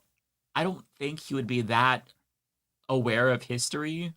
Maybe it's possible. I think he's just kind of a weirdo. Not that I think that somebody, I don't remember if I read an article or just saw somebody tweet this, that somebody said that he likes X because it looks cool, and even during PayPal he tried to change the name of PayPal to X. He's just kind of like a weirdo. He thinks he wants to be cool. He thinks X is cool for some reason. I don't know. I don't know how to explain it. Abel, hey Mike, long time. Love your work as always. Well, hey, I really appreciate that. Thank you. Gwick says Gwick is pronounced like quick. Quick. Quick. Okay. I'll try to remember that. Thank you for clarifying. Quick. Zia Spots. Aubrey Smalls is an educator about dwarfism and little people. Y'all should follow him. He's great. Yeah, Aubrey Smalls is the guy who I believe Ethan Klein was threatening to sue, I want to say, because he made a TikTok about how he had a bad experience on H3. I did not watch the show or the episode that Aubrey was on, but I think it's important to educate ourselves about dwarfism. I don't know anybody who is a little person personally, so that would be something where I could learn a lot. Anonymous, thanks so much for the $20. Very generous. This lady stared into the camera and called Jank a bitch 5 times for disagreeing about trans men and women's sports. She was trying to get fired and create drama. Are you small left-wing YouTubers really this desperate for clicks? Okay, first of all, I think that her calling him a bitch, is that really the biggest offense ever? She is criticizing him because he's capitulating to the right. So within that context, calling him, it's a bitch move to do that. And and when it comes to whether or not we're desperate for the clicks, absolutely, 100%. always. No, I mean, I think that it's not just about the drama elements, and you can say that it is, but it's about more than that. It's about the insidiousness of what they're doing. Again, as I said earlier, I think that the TYTs of the world are much more potent and dangerous than the Matt Walshes and the Ben Shapiros of the world, because they have credibility and legitimacy with liberals. So, I'm sorry that you were triggered by our chat. Maybe you're kind of being a little bit of a bitch, but thanks for the $20. Appreciate that. Harpy. I mean, listen. If you pride yourself in being this sort of open discussion sort of thing, you have a network with panel shows and you have these open discussions, then you got to be open to the people you have on calling you a bitch and other things. I mean, or don't be a bitch. Don't be a little bitch. It comes with the territory. This is the job. Beta. Is that better? Harpy says the first Berserker looks sick, but I love to see y'all play Lethal Company or Repo. First Berserker is fucking amazing. Play that demo if you haven't. It's like a 2-hour demo. There's 2 bosses. Just give it a try. It's gonna kick your ass, but it's so good. Lethal Company is probably not my cup of tea. I don't know what Repo is. I'm visualizing the thumbnail of the game on Steam. Is it the emoji one? No, I don't remember honestly, but not necessarily my cup of tea. I am kind of a weirdo when it comes to gaming, where I either like Souls-likes and the hardest games imaginable, or I like cozy games where you have a farm and you fish and it's laid back. I don't know why, but that's kind of my back and forth. Souls game, cozy game. It's weird. Doesn't make any sense. Izzy says, plan on playing AC Shadows. It's a really good game. I might check it out eventually. Not in the near term, just because there's so many good games. There's also another Souls-like called AI Limit that I want to play after I finish Berserker. So it'll be a while, but I might check out AC Shadows for sure. If I was going to play an AC game, it'd be Shadows, just because I've been wanting an Assassin's Creed game in feudal Japan since forever. But I haven't jumped back into AC since Assassin's Creed Revelations. I haven't even played Black Flag, so it's possible. I might check it out. And Yatsuke was a real historical figure, so you get to learn about history. It's beautiful. There's that. Yeah, there's that. Are you playing it, Lance? I haven't played it yet, no, but I also would play it. I haven't played an Assassin's Creed game, I think, since the second or third one, whichever one is the one where you kill the Pope. That the historical accuracy that's the second one with the laser beams and all that kind of stuff. That historically accurate. I have to sign off, friends, so I'm gonna send all the raiders to the Humanist Report right now. But please thank the mods, safe, and love you guys. I'll see you next week. Take care. Bye-bye. Wait, that last super chat you just read, was that from Izzy? Yeah. Izzy Sanchez? That was from me, buddy. Oh, was it? Okay, I'm sorry. We're getting towards the end. I don't have much left. So do you want to maybe read yours before I end up? Yeah, sure. So thanks to Tim. Thank by you, the way, Izzy, for the becoming a super member. chat. And I didn't plan on playing the game until I saw them own Elon Musk, and now I'm interested in playing it.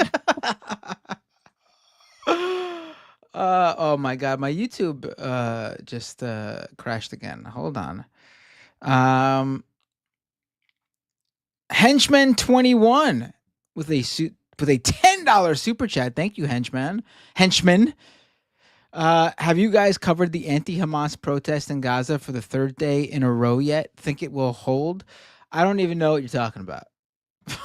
Yeah, I have not covered this. There's been anti-Hamas protests in Gaza?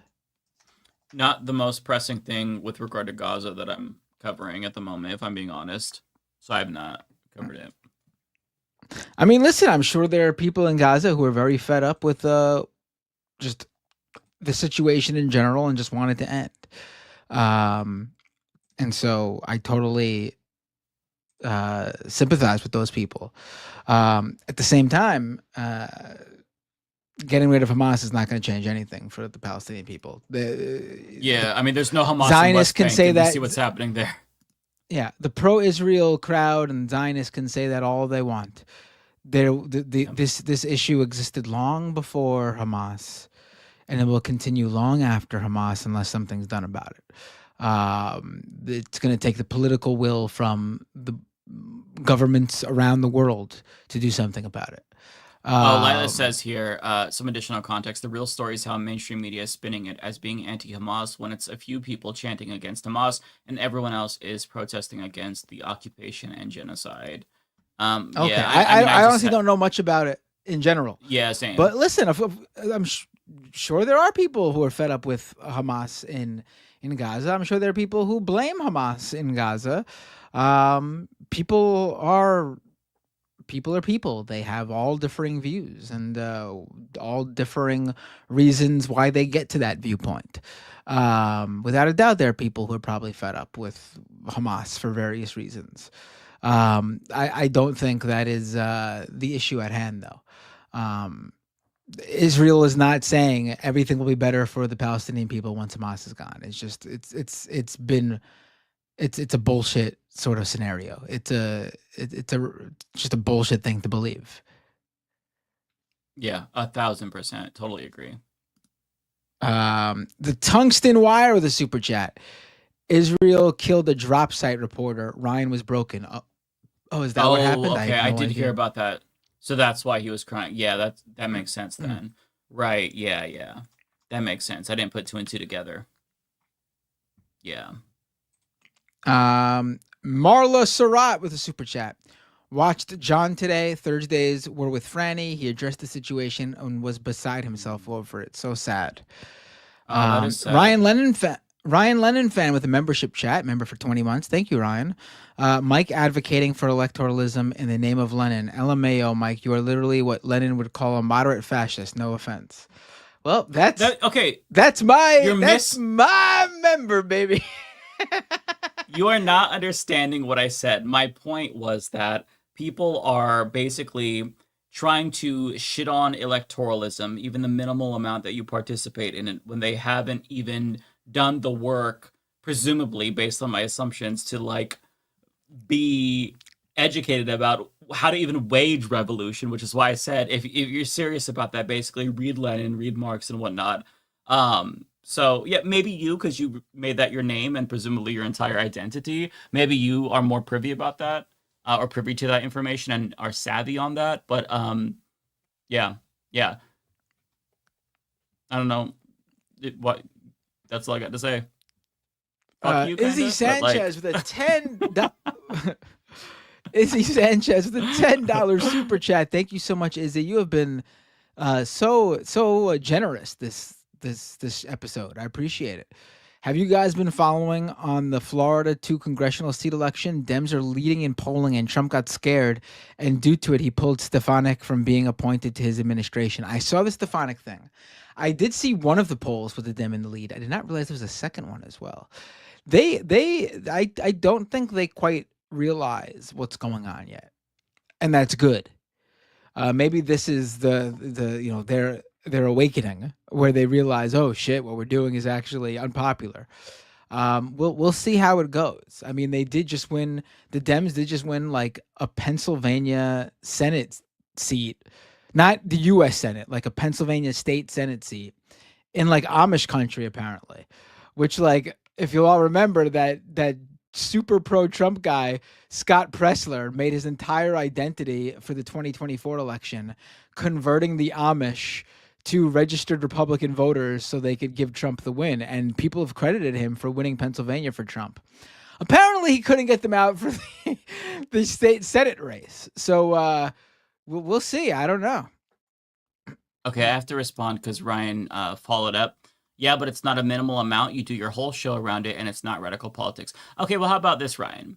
Why don't you do a political show and literally advocate for the destruction of the state during a fascist takeover and see how much normies you can win over? And it's also funny that, like, you are a member to a show that talks about electoral politics, which is not radical by your own definition. So are you a fake Lenin fan? Are you just LARPing? Like, my point was Excuse you. You don't know that my live stream is 24/7, all Lenin, all the time. I mean, I could be wrong. And I mean, you don't have to. I told people to write Lenin in for 2024. I specifically said. I mean, you guys could blame Kamala losing because of me, because I said, don't vote for Kamala, write in Lenin. I watched the show for news, but it's news is centered on like electoralism in some way. It's inherently political. So it sounds like you're LARPing. And like, just because I say read Lenin and Marx, that doesn't mean that you have to literally agree with everything. Like, listen, here's the deal. Make a YouTube channel. Try your very best to win over normies and convert dipshit Americans who think that fucking a public option is communism. Try that, I think, and then get back to me. Otherwise, shut the fuck up, my friend. I think Ryan Lenin fan misunderstood you. I think that's the entirety of this. He did misunderstand me, but now he's like doubling down on being wrong when you should just probably admit that, like, you didn't understand my point, right? Because like the goal is to radicalize normies. Mike wasn't talking about you, Ryan Lenin fan. He was referring to like the fake dumb lefties who pretend to be like, thank you, radical like tankies or Lenin fans or Stalin fans, but they don't actually do any of like the reading that requires you to that you're required to do if you claim to be such a fan of these individuals. He's not talking about people who are actually radical leftists who do all the work and then say something about electoral politics. Yeah, and Ryan said in the chat that he does work in Canada. Awesome, that's great. Like, you have to understand that, like, Americans are a very, very brainwashed population, and there's a reason why I don't just say, like, hey, I'm a socialist, I'm socialism good. It's why I talk about anti-capitalism or criticize capitalism, because you're not going to convince people by just straight up coming frothing at the mouth, be like, you got to do communism right now. That's not going to work. Okay. Although it would be the ultimate swerve if Ryan Lennon fan didn't misunderstand you, and we actually just completely unmasked his grift that he actually has not read anything by Lennon. He's been a fake Lennon fan this whole time. It's possible. Listen, State and Revolution is a very interesting read. I think that people should read it. I think it's very informative. I think that people should read theory. Should you base your entire political worldview and personality on it? No, I wouldn't do that. That's just personally my thing. But you should also ground yourself in theory, because I do think it's important. But like, don't use it to. Don't be a max leftist, basically. No. In all seriousness, just chill. Just shut the fuck up. Okay. Hey, I'm trying to radicalize liberals and leftists, and you're not going to do that by doing it your way. There's a reason why I have a show that is successful and why you're just shitposting in the chat. So compete with me. Make a show where you're not to throw it on the table, but I'm sorry. It's so hard to now. All right, now I'm starting to sound with Ryan Lennon fan. It is so hard to convince people to come to your side, because you are you're speaking to people who deal with nonstop brainwashing and misinformation. There's so much our entire country has been conditioned to be capitalist, so you have to get their feet wet and introduce them to these concepts slowly, point them in that direction, plant seeds. That's all I'm trying to say. So in that process, you also focus on electoralism, because that is inextricably linked to our life in America as well. You can't just poo-poo electoralism. So that's all I'm trying to say. Just chill. Don't be a Jimmy Ryan Lennon fan. If you're such a big fan of Lennon, name 3 songs.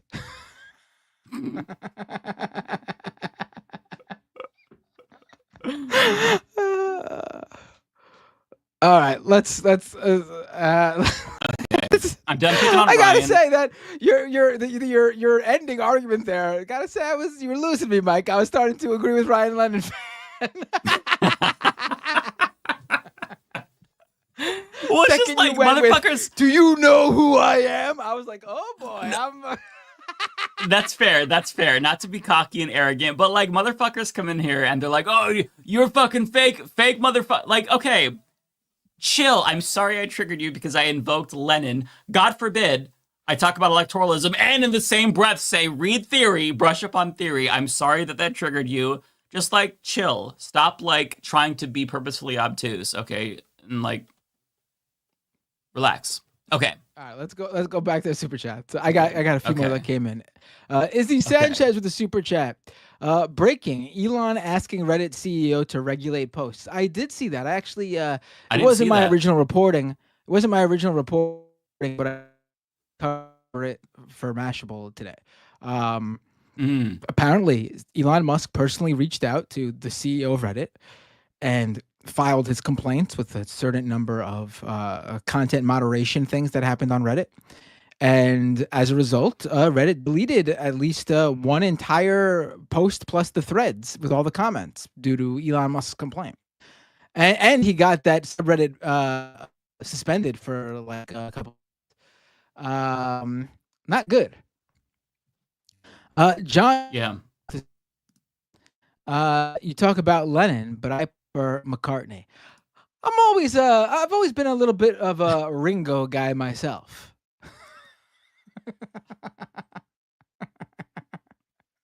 I got true story actually. Ringo Starr was one of my first ever concerts as a kid. My parents took me to see, when I was 2 or 3 years old, when Ringo Starr was doing his solo run. I saw Ringo Starr. It wasn't close. But one of my first concerts was Ringo Starr.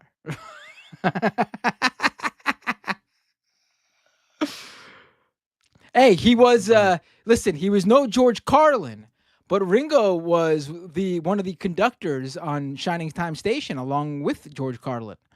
So Ringo might not have been the best of the Beatles, but he's got a special place in my heart due to his role as one of the conductors on Shining Time Station.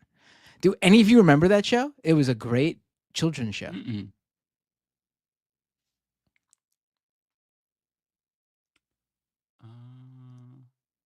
Oh, that's it for me. Do you have any more? Oh, okay. So I will continue here. I've only got a few more. Jeremiah, thanks for the 2. I just heard Wile E. Coyote just joined SpaceX. Alrighty. Omega Shenron. Hi, y'all. Disappointed but not surprised in Jen. Kim and Anna are most definitely past many points of no return, and that network is going to eat it soon. Omega adds, also, Matt, I don't recall you remarking, over Cena heel turn, but I missed Doomed lately. Your thoughts? Oh, my stream last night, Usama called in and we ended up on our wrestling talk for a good like 20 or 30 minutes. But I love the Cena heel turn stuff. I think it's really weird they're doing it like in his last year for his retirement tour. I don't know how they're going to bring him back because he's obviously not going to retire as a heel. He's going to retire as a face. I don't know how they're going to bring him back. I don't know how because he's just shitting on his entire fan base right now in the promos. I love it. It's fantastic. He should have turned heel many years ago. He's a fantastic heel. And I'm looking forward to seeing his heel run and also how the fuck they're going to reverse it so he retires as a good guy.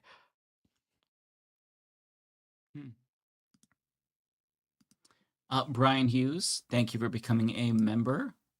Chris, no joke, I swear the Freudian slipped the word sleazy into his sentence. Oh, okay, I didn't catch that then. I thought it was the super chat.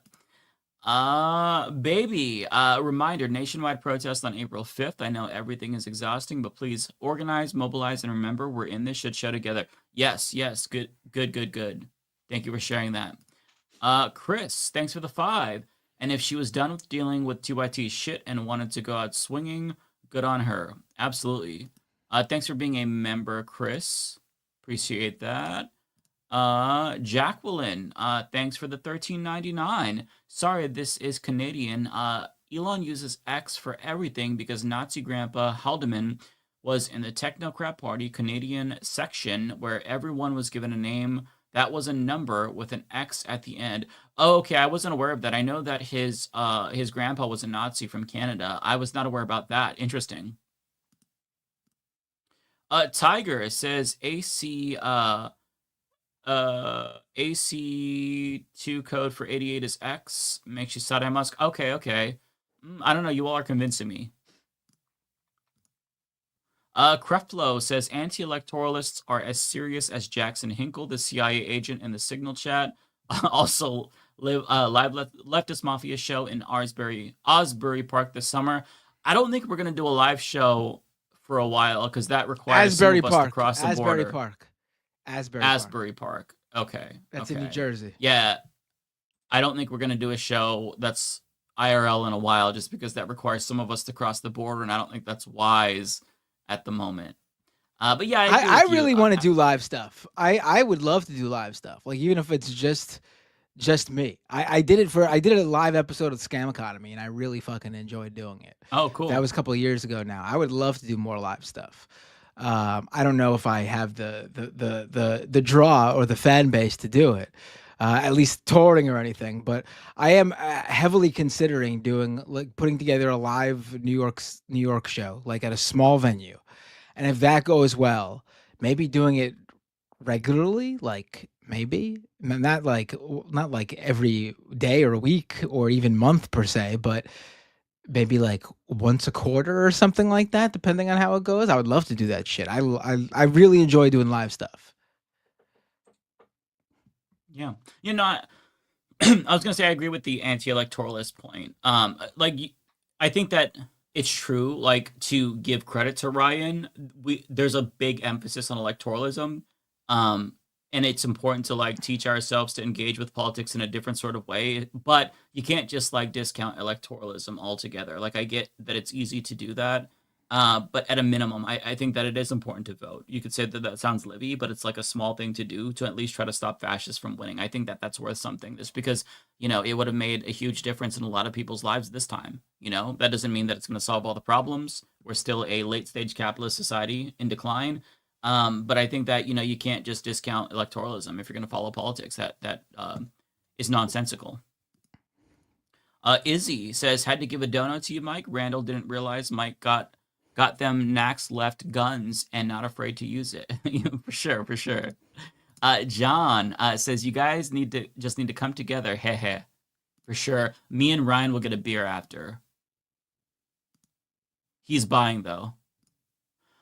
Chris, thanks for the 10. On the need for normies, don't be patriotic, don't be religious if that's your choice, but condescendingly or aggressively poo-pooing the historically best modes of coalition building ain't it, not you. Yeah, I mean, there's things that you can do. You could code yourself as patriotic to appeal to normies, but I think that there's things that work and things that don't work. And so it's just a matter of like trying to figure out what works and what doesn't. And it's hard. Nobody has all the right answers. What is going to be persuasive to one person is not going to be persuasive to another person. It might turn them off. So it's hard to craft arguments that appeal to people. Fascists have figured out a way to sell the most terrible things, mass deportation, to the masses. And if they can do that, we can certainly sell socialism to them, or workplace democracy, frame it in a different way, but it's difficult. Because we're doing this by ourselves. We don't have consultants or billionaires who are going to ram us down the throats of Americans. So, it takes time and consideration, and, it's a process. Ian says, I remember that show. Chris says, personal voting decisions don't bother me. Dem are third. I agree with that, by the way. Expending any efforts or thoughts toward depressing turnout left of center is weird. We agree. Spending any efforts or thoughts toward depressing turnout left of center is weird. We agree. No, I don't agree with that, because I think that it's important to get lefties. Oh, this is me too. In primaries. Is it? Okay. You could respond too, but yes, thank you, Chris. Go ahead, respond. You were. I'll respond after you. No, I was just gonna say, I think that, like, if we were to take over the Democratic Party to the extent that that's even possible, like, that's not going to solve all of our problems. But, like, should you at least try to take it over if you can, or get more leftists to, be more prevalent in the party if you can, like, take it over in certain respects? Yeah, I think that that's good. Like, why wouldn't you? Like, you have to be savvy. Don't be like the Tea Party, who in, like, what was it, like 2014? I don't remember when, but, like, Obama was gonna agree to cut Social Security. It was the grand bargain, and the Tea Party was like, no, fuck you, you're not cutting it enough, and then they walked away from it, which I'm glad that they did. But it's kind of like a pragmatic argument where you have to accept that we have two parties, and if you're able to in some way take control of the big party, that's the big party that's electorally viable, I think that can help.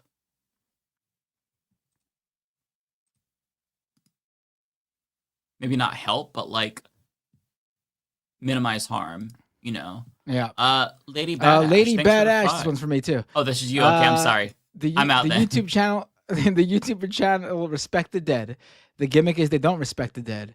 Has an episode on Elon's grandpa. I suggested. Oh, I'd never even Respect the Dead. YouTube. I will check it out. Maybe we should. Oh, it's members only. Oh no, there's a episode. There's a secondary episode.